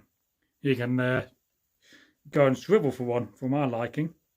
I think the devil is as a modern replacement of Loki, myself. But everyone's different. So Martin Hale, what sort of low-class person worn in the Dark Ages? Well, they would have wore very poor kit, very dull colours. You wouldn't have been able to afford anything like blue or red. So it would have been very kind of a pale colour. Maybe the clothes may be tatty and worn. So they wouldn't have that. They wouldn't have so much clothing. Because if you're poor, you're working the land all the time. And let's face it, you know, you can go out the day, do some work and tear your trousers or your jeans. So I'll just finish it off with a knot now. I just keep going through, and I tend to just finish going through my thread until I can't do no more. Because what I don't want is my thread start coming loose. So if you're back sew, you're always going to have some extra thread tied off, and I think I'll get one more in and that's it then. Of course, your best scissors you got are your teeth.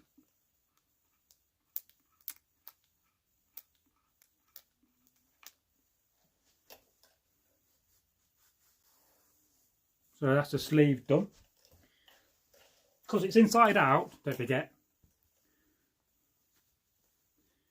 I always sew inside out. I did a few weeks ago. I did sew a sleeve on the wrong way round. It was the right way round, and the sleeve on the main body was on the inside. I probably won't get this on because I've got my tunic on. It's going to be a little bit tight around my hand, mainly because I've got a pin in still. But I may need to. I'm going to put a red cuff on that, so it's going to be extended. Anyway, that's another one done. And go back to the cider drinking now.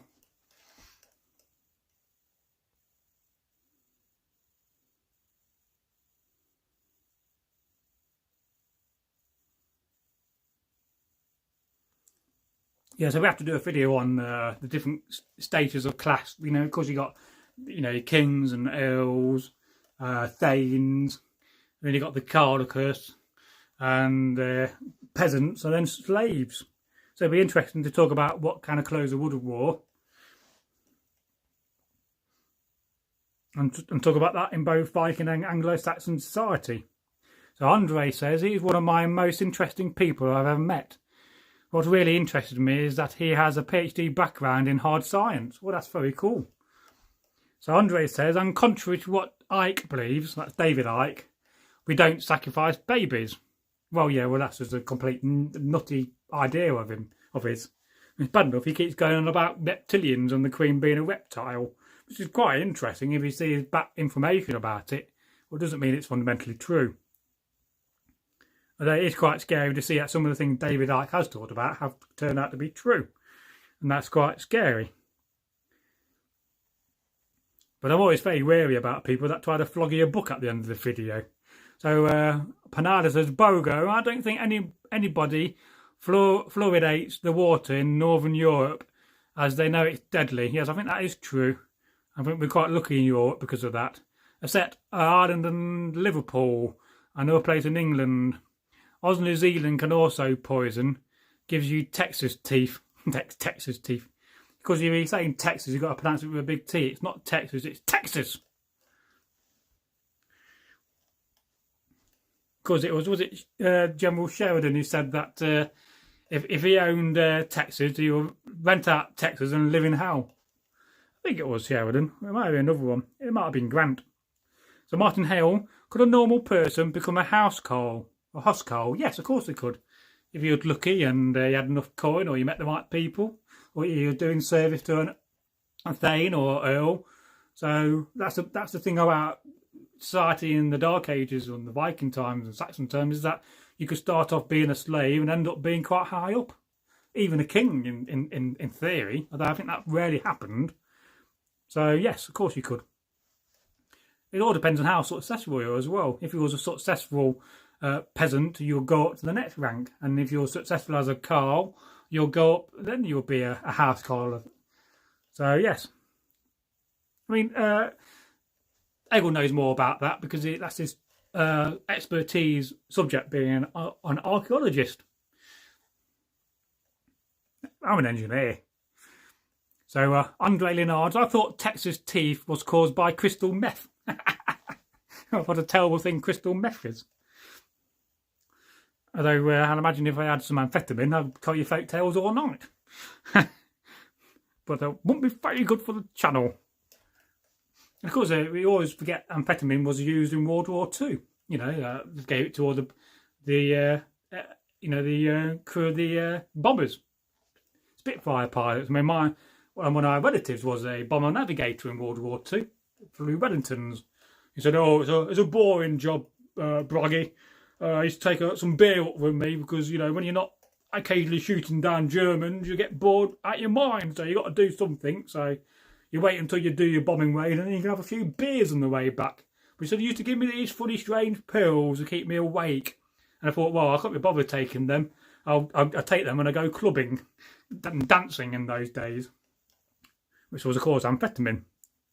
Because it was quite legal until the 1970s, I think. Of course, another user of amphetamine, I believe, and cocaine was Queen Victoria. So, Panada says, Bragi, many think Brits have bad teeth, but it was caused by volcanoes from Iceland and coal mining.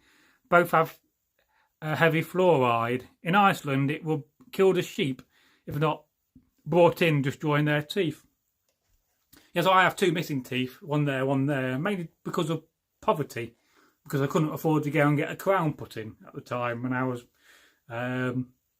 poor, and I still am. So, and you know, I think dentistry is so medieval. I mean, it's about time they revolutionised dentistry, really, and made it more affordable for people. But it must be terrible to have hardly no teeth, and you see some people have one tooth there, and you know, I've not got the best teeth in the world. I recently bought, a few months back, I bought a water flosser, which is like a device it's like got a body and a reservoir of water, and you use it to water floss your teeth. And I must say, pretty good invention. So Andre Leonard says, does anybody want to buy my book? I've got a comment here from the Viking King. Well, welcome to the channel, the Viking King. I don't think we've seen you on the channel before. How are you today? Hope you're keeping well during the old COVID-19 crisis. Damn you, COVID. So we're going to get over it soon and get back to some sort of normal life. And he says, I'm good. Well, welcome to the channel. I am Bragi. I'm the younger of the two hosts. You can tell that I don't have a moustache. So Andre Leonard, Spitfire pilots carried speed pills. Yes, they did. One guy crashed in the mid-Sahara and spent 4 solid days marching out. They only banned speed when the authorities grew alarmed at stories of housewives. Well, you know, it's not the worst drug in the world. It certainly helps when you're going clubbing. Not that I tried it. But, you know. I mean, there used to be a medicine you used to get from the chemist that used to keep you awake. They're called Chester's Dodos, and they're just full of caffeine. I've got a funny story about a friend of mine called Pecky, who went to Greece on holiday, and he overdosed. He took far too many caffeine pills, and he talked about going on this ferry to another Greek island, and he said he'd been awake for about 6 days at this point and couldn't sleep. So he said he got on the ferry, and he said the ferry was run by dwarfs. So the whole crew of the ferry was dwarfs, and there were 2 lots of them. One would sleep in the daytime, the other would get up at night.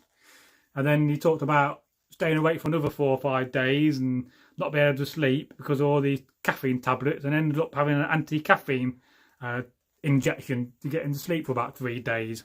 But he always told the story about this ferry run by dwarfs, and I thought it was very amusing. Of course, I don't think there were dwarfs running this Greek ferry. I think he was just being awake for 2 days and hallucinating. But it is a bad thing to stay awake too long. So Andre waking their kids at 3 AM to change their bedding and wash the sheets. That sounds like my life and my dad, that does, when he wordles the bed now and again. As he has slight incontinence. Not nice, but not too bad, thankfully. And the Viking King says, thank you. A thumbs up. Well, thank you very much. And Andre says, hail, Viking King. Welcome aboard, sir. Yes, this is like a longship journey where we're going to go raiding, and the channel's preparing for that. And at the moment, we're at the stage still of kind of loading up the longship. I often describe the journey of the channel as a longship venture. And of course, I started this channel with the old notion. I used to ask myself, well, what would a Viking do today? I can't exactly make a long ship and jump and go and raid Paris with my mates. Not very PC these days, and the French might say something about it. So I kind of thought to myself and saw a massive gap on the market on YouTube for some kind of Viking content, what we do, and came up with this channel. That is the basic history of how it came about. Oh, it's 1:44. I've got to keep going because I've not finished my drink yet. I've got to finish my drink. Oh, yes. Yes, as a Viking, I should have a beard, but I'm one of these more modern Vikings with shaves. My dad don't like beards. My father's called Magnarsson. Very old now. So the Viking King says, what's your favourite sword that you own? It's probably my pattern molded bog iron sword. Because the history and story of that is quite amazing. It was manufactured and made in the 1950s after a Danish blacksmith decided he wanted to have a go at making one, and he literally went into a swamp, an old mire, and dug up a whole load of bog iron and smelted that, and eventually after about 600 hours made this sword. And then for many years it lay in his workshop, just a blade, no handle, no pommel, nothing like that, just a blade, all rusty as hell. Until I believe it was either Binsey or it was Ivor Lawton that found it when he visited his workshop one day and realised what it was. And then he was told the story by the old blacksmith. It's around somewhere, but I don't know where it is. That's a nice blade I bought recently off eBay. That's a nice one, a short one. Not used to a short sword. It's got a nice handle, a nice weight to it. But the scabbard is extremely long. Somewhere there is a pattern molded sword around here. What have I done with it? I don't know. It has been seen on camera, and no doubt we'll talk about it again.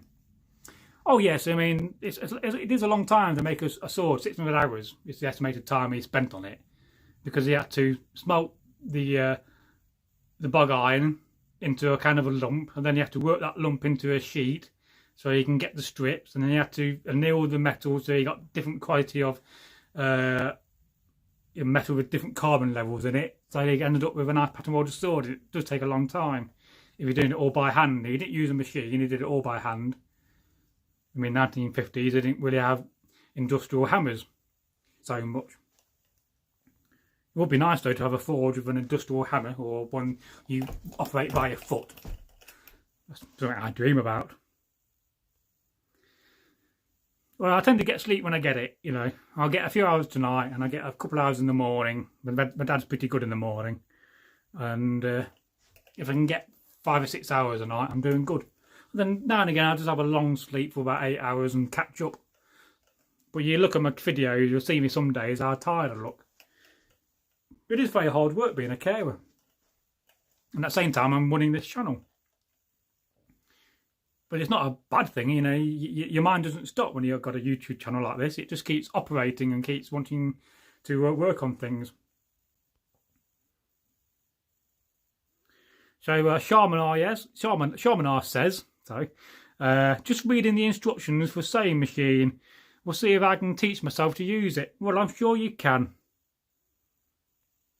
So Andre says, I spent 9.5 days awake once. In the end, I was afraid to try to sleep in case I'd forgotten how.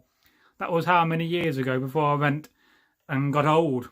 Well, yes, that sounds like a long time to stay awake, but 9 is a good number.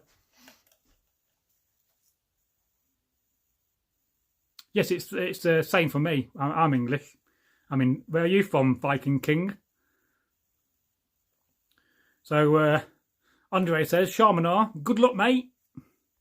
And Andre says, these days I respect my need for sleep. Oh, yes. Like I said, the Viking King says it's 13 to 2 in the morning for me. Same here. But it's 12 minutes to. And hello, Karen. Karen Rolls Miller's back. Nice to see you. How are you today, Karen? Hope you're keeping well safe. Cheers to you. Hail, Bragi. And Sharmanar, my favourite sword is a Japanese made. My sensei used it to earn his 7th Dan in Japan. He brought it back to Australia and I had to custom made the handle to put on it. Oh, that's very cool. Never done karate, nothing like that. I just knew how to do street fighting, as you do in those days. Hey, old Karen, welcome. And a nice smiley face from Andre. Hull, I've been there, done a few events at Hull some years back.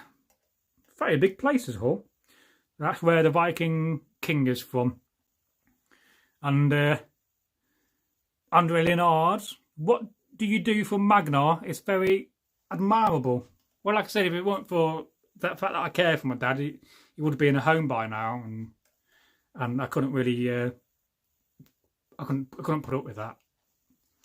I mean, when you look at the statistics of his chance of dying his first year, I think it was like between 25 and 33% because of his age group and because of the diseases he'd got. To me, that's unacceptable. And by far the best place to be is in your own home. I mean, many studies have shown that. Oh, we could change angle. Go somewhere else in the room. There we go. Mind the old spear.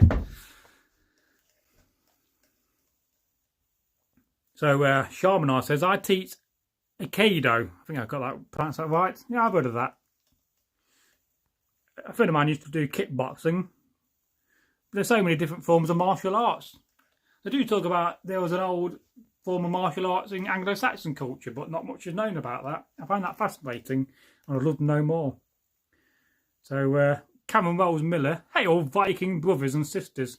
Hail indeed. I will drink to that.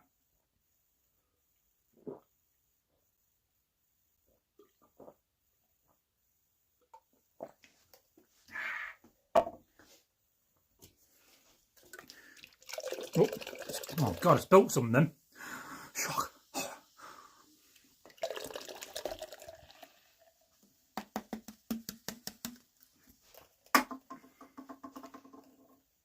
So Panada says that Sharmanar, I have taught Aikido, but can be very temperamental dogs.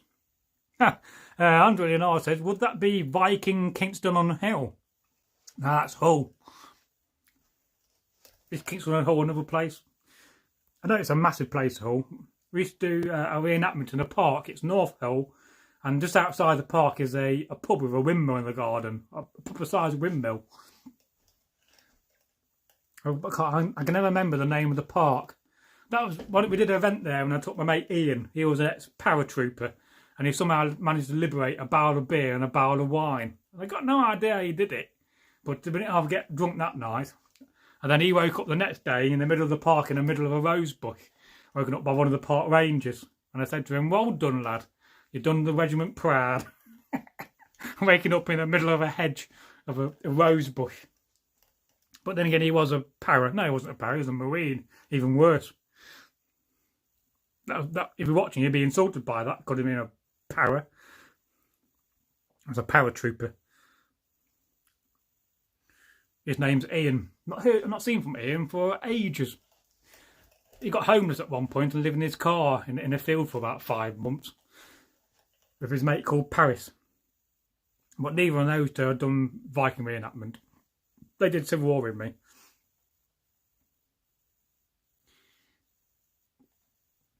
So, Sharmanar, well, I've been enjoying learning to use a sword and Viking shield and spear and shield. Well, if you ever meet up, we'll give you all our knowledge and training we can possibly give you. And improve your combat abilities. After all, I've been doing it for many, many years. I mean, I went away for about 8 years from this hobby and got back into it again, and it's like I never left. I never lost a skill. I'm still good with a sword. But I'm pretty lethal with a seax though. Sword and seax with me, you're probably going to lose. I'm fast, that's the problem. But of course, there used to have people that were very fast and they'll do the kind of a backflip. And in like half a second, they'll flip the sword over your back and kill you in 1 second. But they used to do that with recruits who were training. And they used to say to the guy, well, what has that done for the recruit? What has that done for that guy who's learning to use a sword or a spear or shield?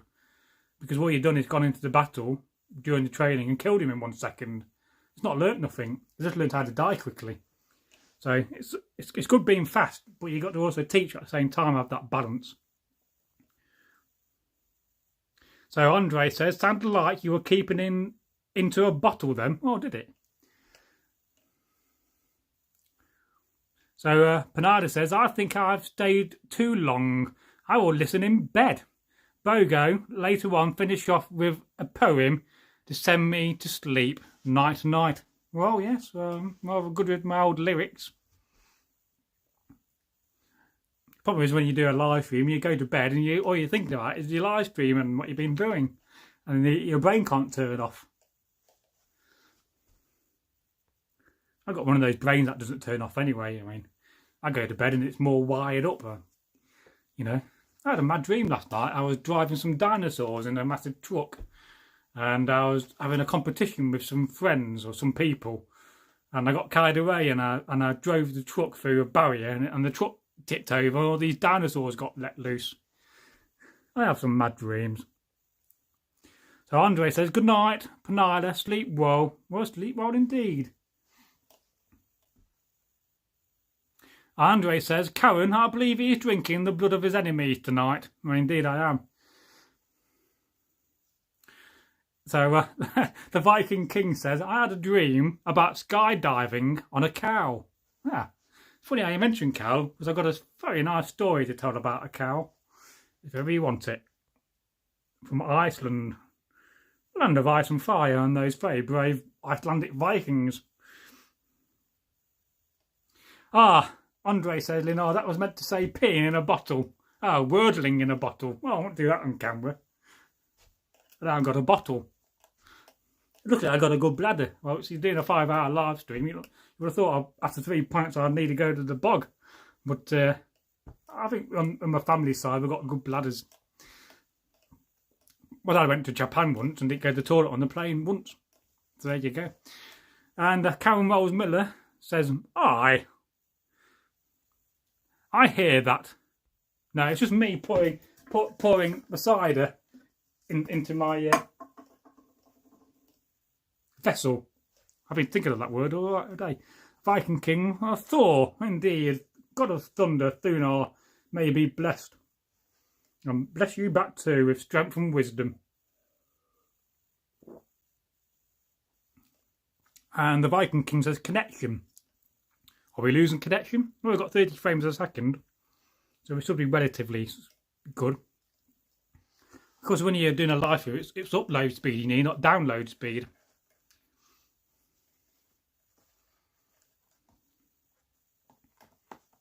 I just realised I've not put my silver jewellery on today. I've already got this on. Oh dear, I'm half naked as a Viking. I should be showing my wealth off with silver.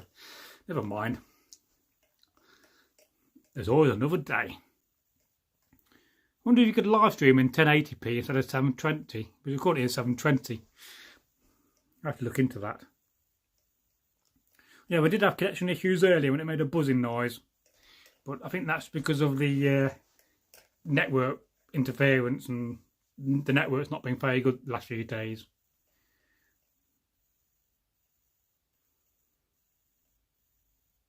I was looking at them till I cut them, see how much ale I got left. Cider. Thank the gods for apples, eh? So Karen says, I brought a silver arm ring today. Oh, very cool.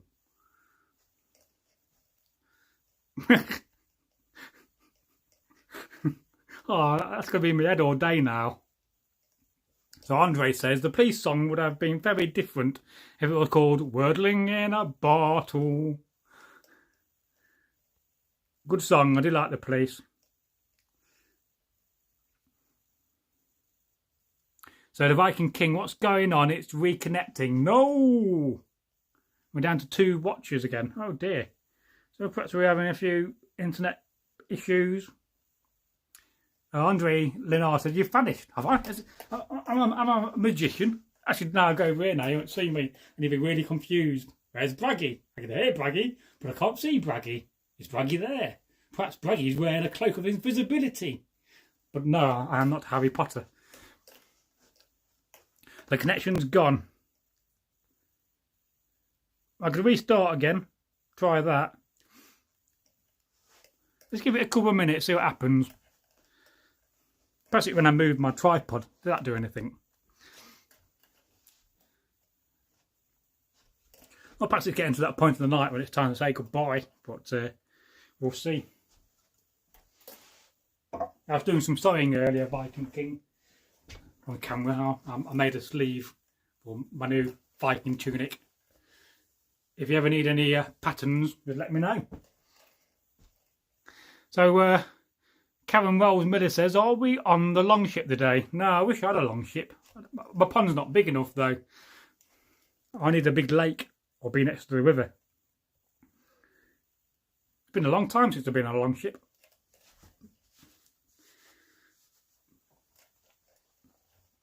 Now we've got another watcher, so perhaps we, how's the old connection? Nothing this end. So you got no image. We're back to 4 again. Oh, you're back, yes. Perhaps it's when I moved my tripod I lost signal.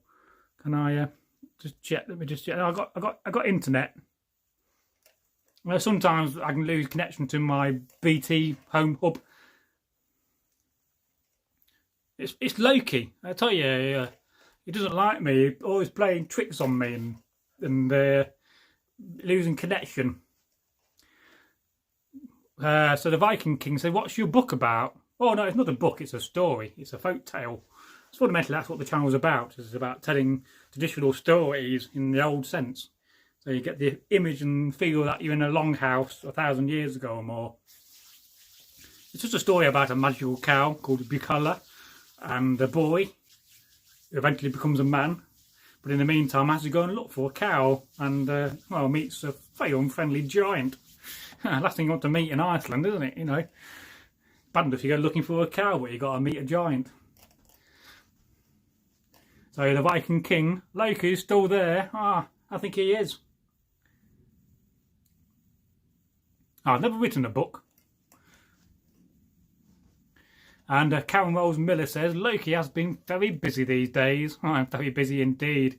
He's got a lot of mischievous deeds and things to do, you know. You're probably why our sub count's so low. It's pretty damn Loki, isn't it? The Viking King, he's making the internet mess up. Well, yes. But it has been a bad few days in this area for internet signal and phone signal. I know my mobile keeps going out of coverage. And the Viking King said he did cause COVID-19. Yes, damn you, COVID. Bloody hate COVID-19. Killing my best mate off. And stopping me from going to the pub on a Wednesday to celebrate Odin's Day. That's bloody all Loki's doing that, I swear to you. I mean, it's not the devil. I mean, Loki's far worse.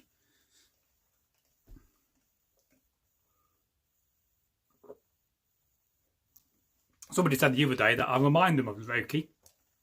Why is that? It's because I haven't got a beard. Perhaps I should get some black hair and get a bit thinner. And go out with a guy with a big beard called Thor. I'd love to go drinking with Thor. I think he'll boy out drink me. But I'd have a go. Well, hopefully we're going to get over this COVID-19 crisis soon and things will start getting a bit better. But I do worry it's going to come back in this winter time. Are we just having, you know, is it dying down because of the heat of the summer? That worries me, really. Because we don't have to be in the same situation this time next year, do we? I mean, that's an awful long time to be coping with this crisis.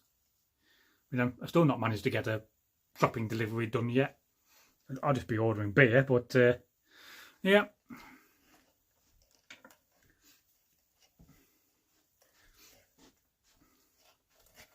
Oh yes, Karen says Thor will crush Loki like a worm. Indeed he would. Yes, with one hand and squeeze him tight until he bursts, hopefully. But he'll probably just make himself into a swan or a duck and disappear again. So the Viking King, I can't wait to see my dad. Oh, that's cool. My dad lives downstairs. I'm his main carer. This is my way of escapism and coping with that as well. So I'm really like to thank you guys for being there and subscribing to the channel. It does help to have something to go and distract me. Karen Rolls Miller says, I'm hard to kill. Strong arm, indeed.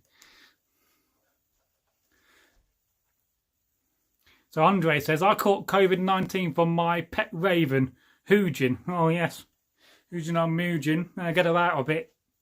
I keep seeing 2 blackbirds in my garden. I keep thinking they're ravens in disguise. Andre says, no! Loki's my friend's dog. The sweetest little King Charles Spaniel. He loves everyone. Well, my friend, Mitt's girlfriend, Kerry, she has a dog called Thor. It's a Marmaduke. Very big dog. Big dog. Don't know why I said that. So, the Viking King, I'll be back. Hasta la vista, baby. Good old Schwarzenegger. What a dude.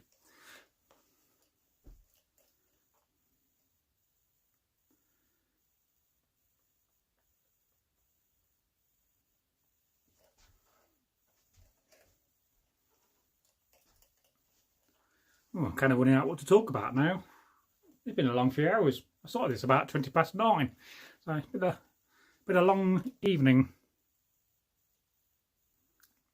And the Viking King, I swear I saw Hugin and Mugin, as I call him, the other day. Well, they do get about. If you honour the gods will honour you. And no doubt Odin will send them down to keep an eye on you. See what you're up to. It's a good sign to see 2 blackbirds or 2 ravens. Traditionally they were ravens, but we don't have to see ravens in this country. I don't see them around here. Ravens are much bigger than blackbirds. They're not blackbirds, they're crows, to be telling the truth. I can't even get that right. Because crows are much bigger than blackbirds. So Karen Rose Miller, my 2 dogs' names are Astrid and Scaddy. Oh, great names. I'm a big fan of the old Astrid comics and Obelisk, isn't it? I've not read them for years.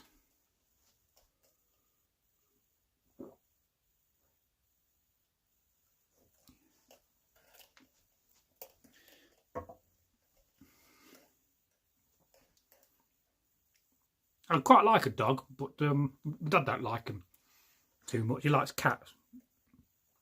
One day I may get a dog, not a blog, a dog. Oh dear, getting to the point of the stream when I can't speak no more.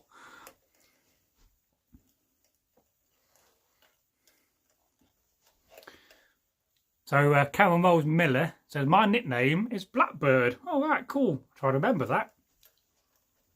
And Sharmanar says, hey, Bragi, my wife made a black forest cake our boy's birthday. She whipped a little cream and put it on top. Oh, sounds very nice. And Andre says, Karen, I'm tough to kill too. I've been at death's door so often that I worn a hole in the welcome mat. I was in a coma for 6 weeks, done years back, and in that time I died twice. Wow, I couldn't imagine that. I never died, so I couldn't imagine.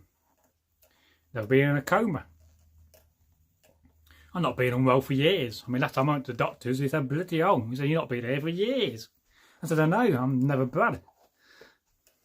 Well, when you get bad, you get bad. I think if you think positive, that's a good way to have good health to a degree. But if you're going to get bad health, you're going to get bad health. I mean, certainly my hip plays up now and again. I do worry about my hip.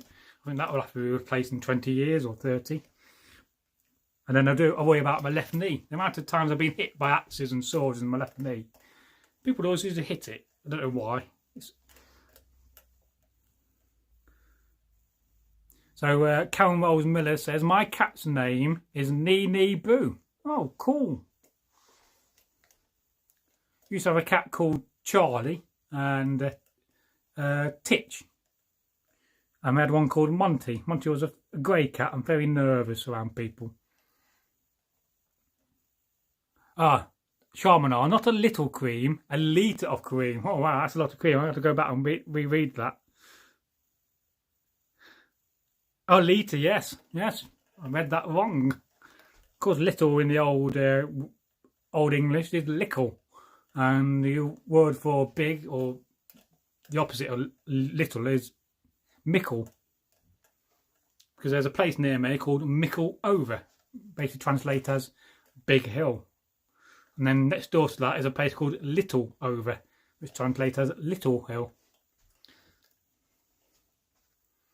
Whenever I meet anybody from Mickle Over or Little Over, I'll say to them, you come from Big Hill, do you? I just lived there many years ago in the last millennium, last century. Sharmanar says, if I eat my wife's black forest cake too regularly, I'll end up with diabetes too. Yes, you possibly were. So the Viking King says, wait, where are you at? I'm from a town called Derby. Or in the old days of the Anglo Saxons, they called it Northworthy. And the Romans, they called it Deventio. And of course, you know where Derby is. Smack bang in the middle of England.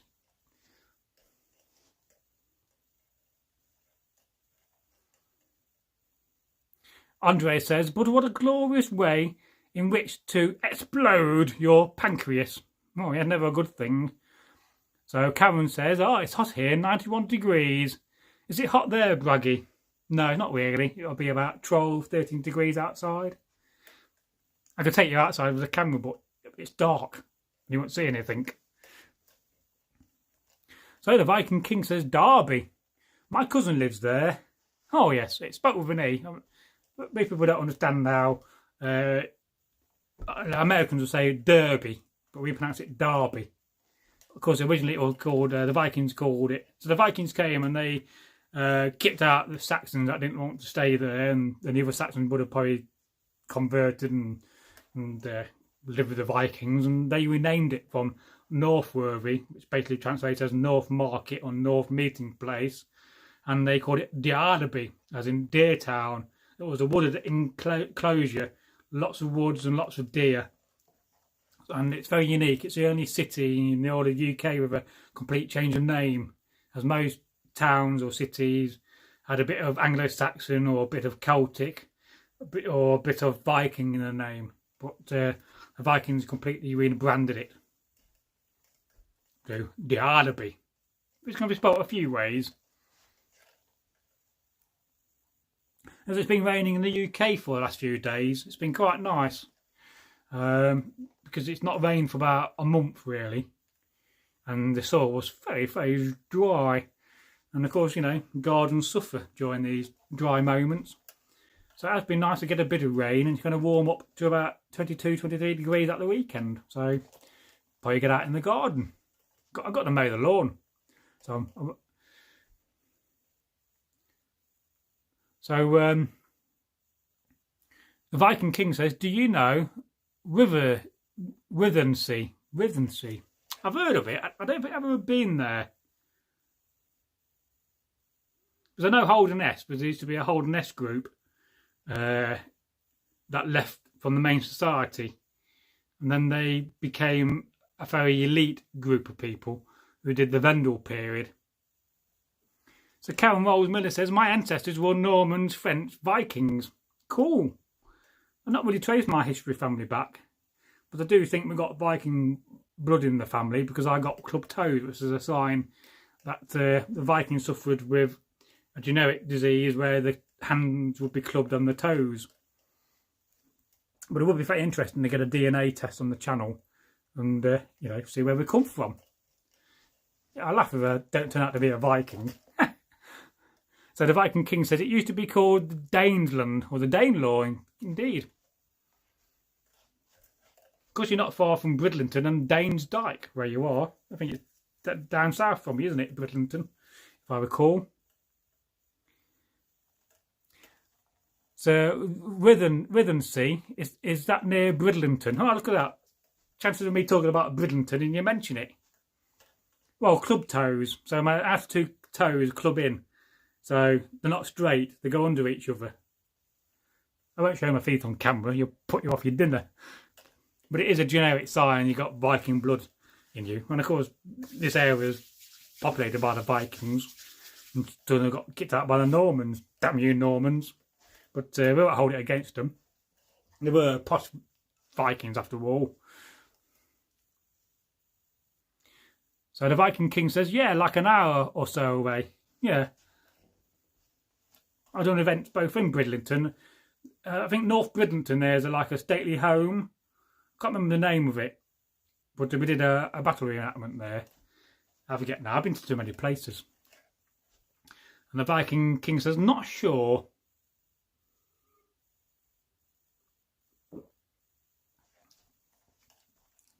And Andre says, a lot of strange activity around Brid. Oh, it definitely is. You only got to see Paul's videos, notice that.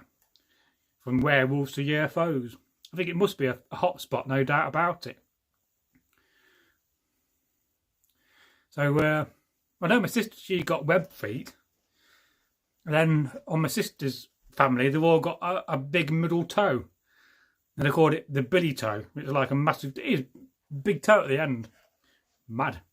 And Karen says, I have chimpanzee feet, laughs out loud. So very flexible when you can hang off trees, can you? So, hey, monkey. Yeah, you won't get that unless you watch adverts about tea.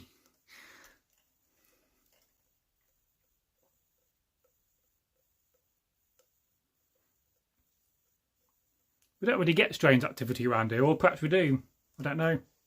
I know locally there was a black cat sighted about a mile away from here about 5 or 6 years ago. I don't mean a black domestic cat, I mean an actual, like a panther. But there's meant to be one round there anyway.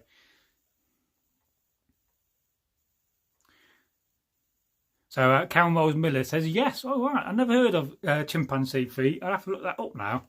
So that's cool. I mean, feet are a wonderful thing. And Andre says, Karen, wow, my trim bro had chimpy legs. I used to call him my naughty chimp. And Karen Rolls Miller says, I look like a hobbit.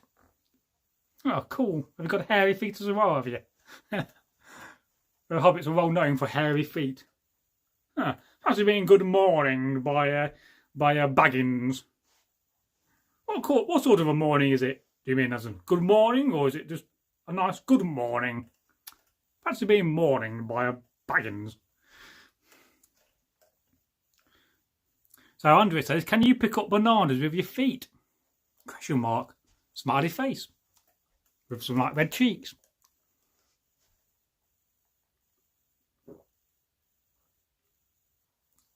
And Karen says, it's a gift. Of course it is. A gift from the gods. Or your parents in this case. We can thank DNA for that.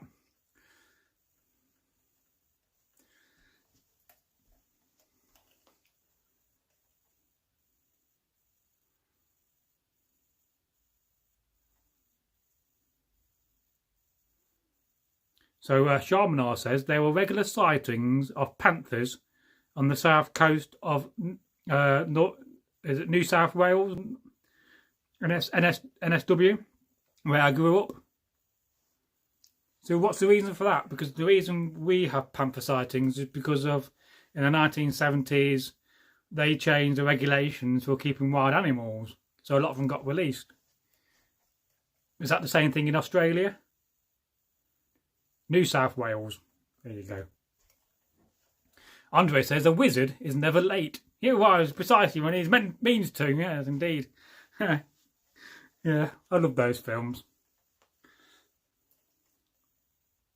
I think I watched the Lord of the Rings films where I was dressed as a Viking at the cinema.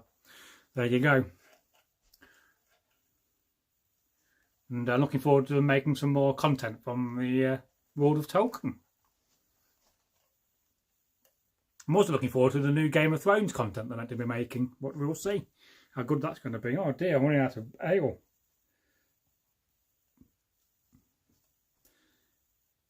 And the Viking King says bye. Well, bye. I'll be going soon anyway. Because I'm late. I'm tired. But we'll see. So Andre says, I saw a large black cat about 15 feet on. Oh right, that's quite scary. So Sharmanar says, US naval personnel kept them during World War II. And they supposedly put them down after the war, but we've had sightings ever since. Well, I think that explains where they come from then. You know, who's got the heart to kill a panther? You let it go run wild. What a pet to have, though. A country lane in Worcestershire. No mistake what it was. Yes, it's one of those counties that gets flooded a lot, is Worcestershire. And you can't beat Worcestershire shores. Love it on my bacon sandwiches or cheese on toast. Oh, yes.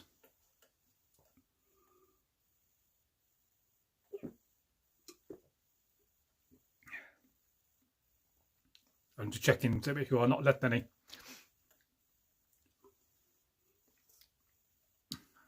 Officially died. I could open another one, but I think I must save that for another day.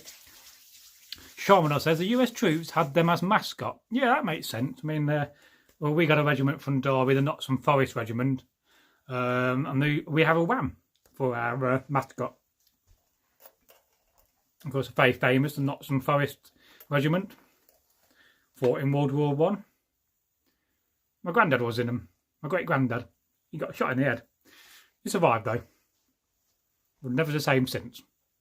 He had a massive dint in his head. Couldn't really imagine that. So Andre says, good night, Viking King. Yes, good night. You have a good sleep. I think I'll be heading to bed very shortly anyway, because I'm tired. And I can't be live streaming until 3:30 in the morning again.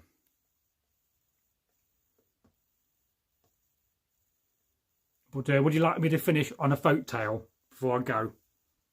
Let you guys decide, and girls.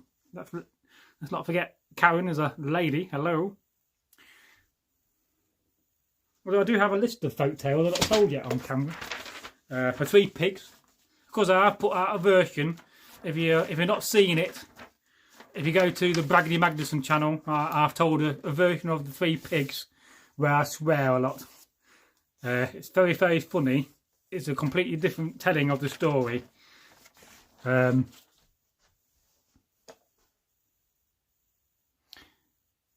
Karen says, okay, Bragi, I should take my leave and let you get some sleep. So I shall bid you adieu. Well, I'm going to tell you a folk tale before I go, and then I'll go to sleep then, because I think that's a fair trade. And we do love a good folk tale on this channel. So many years ago, in the land of Iceland, in the land of ice and fire, there lived a farmer. And he had a wife. He had a small longhouse and a bit of land. And on the land he had a cow. And the cow was called Bucalla. And one day his wife was out, you know, she was, the cow was giving birth and she had a baby calf. And she went back in the longhouse. But then she went out again to see the cow. And the cow, Bucalla, disappeared. And so all day they looked. They searched the longhouse, they searched the outbuildings, they searched the wood they owned and the fields. They sent their young boy, who was about to become a man. He was 12 or 13, you know. He was about to get his first pair of shoes. And, you know, they could not find the cow anywhere. They looked high and low. Nowhere could the cow be seen. But the calf was happy. They gave milk to the cow. And the morning came, and both the farmer and his wife were very distressed. They said, you know, they got the young lad. They had one boy, one son. And said, we are very worried about our cow. And you must go. And you must go and search for the cow, Bucalla. So they gave him a little bag. He had some cheese and some bread. And they gave him a pair of shoes, because at that point in his life, he had not owned any shoes. And said, here are some shoes, so you can go searching for the cow. And so he did this. He got his leather bag, put it in his shoulder, put his new shoes on, even got some socks, which. And he went off into the wilds of Iceland, the land of ice and fire. And, you know, he'd been walking for a few hours. And he was getting hungry, so he thought he'll sit down. And he found an old rock, very old rock. Sat down on that and he got his bread out, started to eat that, had a belly full. And then he shouted out, Bucalla, Bucalla, you must moo if you can hear me. And suddenly in the distance, you heard a very slight mooing noise. Moo. And he knew which distance it came from. It came from the north. And so he set about, he walked a few more leagues, miles in our modern days, or kilometres. And, you know, he came to another place in the middle of a large valley. There was an old log next to an old tree, and he thought, oh, I'll sit down here. I'm hungry again. Luckily he had a little stream by, and he had a wooden cup, so he had some water. And he ate a bit of bread and cheese. And, you know, he had his cheese, and he had his bread, and again, he shouted out for the cow. Bucalla, Bucalla, you must moo if you can hear me. And again, he put his hand to his ear. And at the moment he heard nothing, but then suddenly, in the distance to the north, he heard a moo. And again, he knew which way to go. And so he started walking again. Legs were getting tired. Very tired. It was getting afternoon. The sun was slowly coming down. And he came to a bit of a mountain, a bit of a hill. So he started to climb up it. And he came to a cliff. And he sat down on the cliff, on a rock. And he had his last bit of cheese and his last bit of bread. And again he shouted out, Bucalla, Bucalla, you must moo if you can hear me. And again, he listened. And louder this time, he heard another moo. Moo! But this time, it didn't come from the north. It came from below him. And so he looked over the cliff where he was. And he could see at the bottom of the cliff was a cave. And he knew, he was wise, that the cow was in that cave. And so, somehow, in 3 or 4 boundful leaps, he leapt down off the cliff and to the base of the cliff, and he saw the big cave. And of course, we all know in mythology and folklore what lives in caves. It's either trolls or giants. And so he went in the cave, tiptoeing very carefully, because he did not know what's in the cave. I think you'll do the same, I would. And in the middle of the cave was a wooden post. And around the cave were these little out caves where he saw giants sleeping and snoring. And he tiptoed to the post. And at the post was this cow, Bucola, tied up with a rope. And says, Bucola, Bucola, you must come with me, for we must go back home. And so the cow agreed, oh, moo, to come back. And so, you know, he untied the cow, and somehow they both managed to get up the cliff, and they started walking back. And they've been walking for a few hours. It's not quite yet dusk, so the sun wasn't setting. You had time to get back. And in the distance, he heard something. What do you think he heard? Thump, thump, thump, thump. For it was the footsteps of a giantess. Scary thing to see. And at first, all he could hear was the thumping. He looked around and thought, what's that noise, Bucola? I do not understand what that noise is. Then in the sudden distance, he saw the giant coming towards him. And he said, oh, Bucola, Bucola, I am worried. What shall we do? And then suddenly something very strange happened. In fact, some people say it was supernatural, for the cow spoke for the first time. It said, you must pluck a hair from my tail, lay it on the ground and sing. And so he did this. He got one hair, he plucked it from the tail, and he put it on the ground. And the cow said, you will turn into a mighty river. And suddenly, before his very own eyes, a mighty river developed from the hair. He couldn't believe it. He with his eyes thought he was seeing things, but it was true. This river appeared before him, and luckily he was on the far side, away from the giant. And then the giant, thumping, thump, thump, getting closer, came up to the old river, the new river indeed, and said, I want my cow back, she said. And they both panicked, and they both worried what to do, and they both carried on walking. And he heard the giant shouting to a giant servant, you must go and fetch my father's cow. And the giant servant did this and came back and brought the cow, a huge cow. Some say it was 5 leagues high. I'm sure you agree. That is a mighty cow. And the giant said to the cow, you must suck up this river so it's dry as a bone. And in one massive gulp, the cow sucked the river dry, and the giant was able to continue pursuing the boy and the magical cow called Bucola. Well, again, the boy and the cow were walking very fast, getting close to home. And again in the distance, they could hear the sound of thump, thump, thump. And the boy knew that the giantess was getting closer. And so, you know, again the cow spoke. It said, you must pull a hair from my tail, put it on the ground and sing. And so the boy did this because he knew the cow was magical. The cow already made a river. And so he got a little hair, plucked it from the tail, lay it on the ground, and the cow said, you must turn into a mighty wall of fire which no giantess can cross. And so, you know, that is what happened. Very suddenly, before them was a massive wall of fire, leagues high and leagues wide.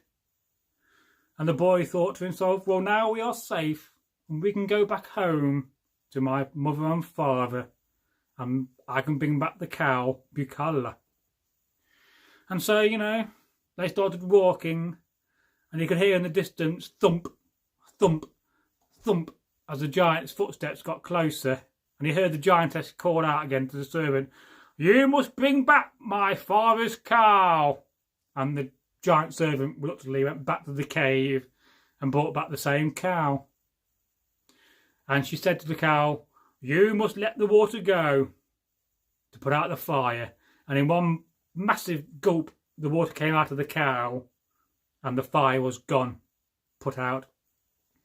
And the giantess kept on continuing to pursue the boy and the magic cow. And so some time passed. The boy was walking again with the cow, very, very fast at this point. And again, they could hear in the distance the noise of the giantess chasing them. Thump, thump, thump. And the boy was very scared. Oh, Piccolo, what shall we do? The giantess is following us, and soon she will catch up. And that is not a good thing. And the cow says, you must pull a hair from my tail, put it on the ground and sing. And so the boy did this. He got one more hair, plucked it from the cow's tail, put it on the ground. And the cow spoke these words, you will turn into a mighty, mighty mountain range, which no one, not even a giant, can pass. And this would have happened. Before their very eyes, before them, a mountain range up to the sky as high as you could possibly see appeared. The boy thought he was safe. No giantess could cross that. And so, you know, they was continuing to walk back home. In the distance, they could see the longhouse, the farmstead. And they heard the noise again. Thump, thump, thump. And the giantess says to the servant, you must go back to my father's home, the cave, and ping back a giblet. And this is a drill for drilling. And this is what the servant did, very reluctantly, but, you know, being a servant, the giantess servant had no choice.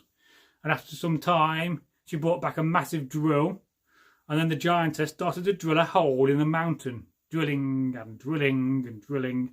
And of course, being such a strong giant, she could drill a hole through the very mountain itself. And so, after some time, she had managed to drill a hole through the whole entire mountain. And she looked through the hole, and she could see the boy and the cow, Piccolo, going back home. And she started to squeeze herself into the hole, thinking she could climb through. But something very strange happened, because she got halfway through and she got stuck to the point where she could not escape no more. And no matter how far she wiggled and how far she moved, she could not get out. And it is said that the giantess died and gradually over time turned to stone. The boy and the cow got back home. His mother and father were very happy. Son, you have made us very proud, for you left being a boy and you now come back a man. The end of the tale. I hope you like that one. Now, the other day I was going down south to Essex. I had some training to do. I had to go and trade some silver, and I had some livestock to get rid of and to buy some livestock. And I was down in a longhouse in Kent, a mead hall. And, you know, I was talking to a man. He was a Norwegian man. He was a trader. He'd been trading silver and various spices and silks and wool. And he decided, after he'd done this trading in England, to have a look round. And so, you know, we got talking, and we got talking about something rather strange. We got talking about mythical islands. And I said, I once, you know, heard about this island that was said to disappear and reappear, and how strange that is. And he said, oh, he said, Bragi, by that time we've been drinking mead, and he knew me very well. He said, that is a very strange thing you talk about, because where I come from in Norway, there is a magical island in the fjord I live on, a fjord called Asfjord. And the island is said to be an island called Leveia, and it's said to be an old place inhabited by the elves. And no matter how many times people try to row out in the boats, when people get close to the island, this is another tale now, the island disappears under the sea. And people have tried many things. Sometimes people have gone out in a longship and called out to the gods, called out to Thor, to make the island to stop disappearing. But again, the island disappeared. And even one time a priest, a worshipper of the White Christ, came and he went to try to make the island stop disappearing, and again the island disappeared. It is said to be run by magic, and it's a very lush place with hills and fields, and people very much desire to live there. And for many a season, many a year, they tried to go onto the land. Whenever they got close, it disappeared. It was a long strip of land, fertile, good for grazing. Now, in a place called Olden, an old farm at the end of the fjord, there was a farmer, a wise man, long in the beard, shaven head, and he used to keep pigs. He had lots of pigs, but this year, he had a sow that had some piglets, 7 of them. And, somehow the sow, the mother and the piglets managed to go off and swim into the sea to go to the island. And something very strange and supernatural happened. For when the pigs got close to the island, it did not disappear. It stayed there. And people talked about this. How did the pig manage to land on the land when the people could not? Does the pig know magic? Well, the pig is a pig, not a human, and the land does not know that. And so the farmer, being wise, he thought to himself, I have a cunning plan, because he heard from his grandfather and his father about magic and how magic can be diffused by iron. And so one day, after a few weeks of the pig going out every morning to the land to forage on the very lush, fertile land, swimming with the little piglets as they swam along in the sea, little feet going away. I can imagine it now, sure you can. The little pigs in the water and the mother piglet, the sow. He came up with a plan of how to defeat the island and stop it from disappearing. And so he got his favourite scram, his favourite sea axe, and he put a collar around the mother pig, and he hung the sea axe around the neck in the sheath.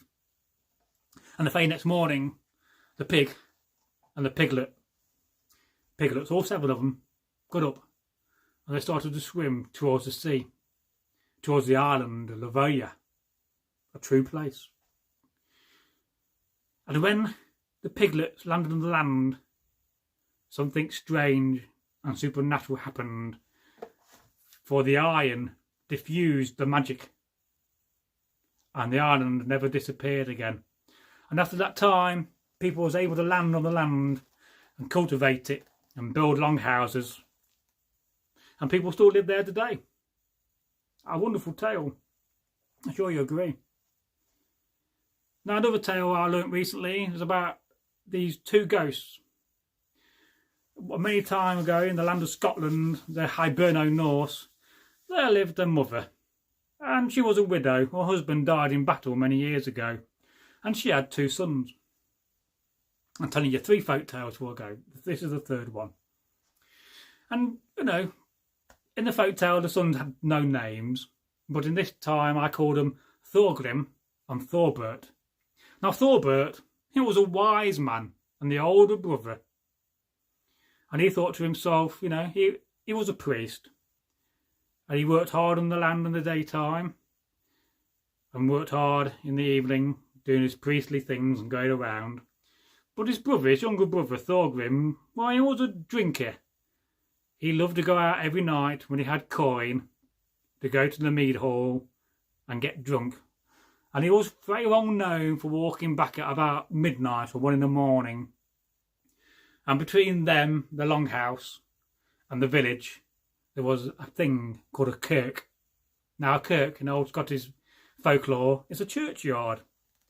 And he used to talk about the fact that every night when he walked past, he saw a ghost. He used to go, "Oh, I've been past that churchyard again, and I saw the ghost." And of course, no matter how many times he told it, people wouldn't believe him. Would you believe a drunken Viking? No, I wouldn't. And so, this happened and continued to happen. And old Thorgrim kept on getting drunk. In fact, it became a bit of a problem. and both his mother and his older brother were very, very worried. I think you would be too if you had a younger brother that liked to drink too much. You know, when he had no coin, he'll go around the village, ask for work. He'd even go and ask the old owner of the mead hall for money in hand, so he can get drunk every night. And most nights he did this, and most nights he walked past the old churchyard, the old kirk, and saw the ghost. Now one day, his mother, an old lady, "Well, hello, I'm an old lady, I'm his mother." She had a croaky voice, and his older brother, they came up with a plan to stop him from drinking because it was bringing shame on the family. And the brother said, "Well, we can take advantage of this situation. I will get some white linen and I will dress as a ghost. And I will scare my brother so much he will never drink again." And his mother, "Oh, that's a very good idea, son." And so this is what they did. One night when his brother, Thorgrim, went out, Thorbert, the wise, got the linen and went to the churchyard and waited for his brother to come back. Some hours passed. The moon was in the middle of the sky. You knew it was in the middle of the night, about 1 a.m. And in the distance he could hear the drunken singing of his brother coming back. And so he put the white linen on and he stood on a bit of a hill, a bit of a mound, dressing as a ghost, making ghostly noises. Why do people make ghostly noises when they dress as a ghost? Ooh, ooh. He made those sort of noises, as you do. And his brother was walking, or in this case staggering. "I'm a drunk Viking, I'm merry today, I've had too much drink and mead." He's walking back. And he was a bit tired, so he sat down on the wall of the old churchyard. And he turned around and looked. And he saw a ghost, which was in fact his brother. And at first he thought nothing about it. You know, thought, "Oh, I see that most nights, you know, when I'm coming back, nothing unusual for me." But then suddenly he looked again. And there wasn't one ghost, there was two. The other figure was a more ghostly figure, the one he normally sees. He thought, "What is going on here? This is strange, this is supernatural." Because he did not know that his brother had dressed up to scare him.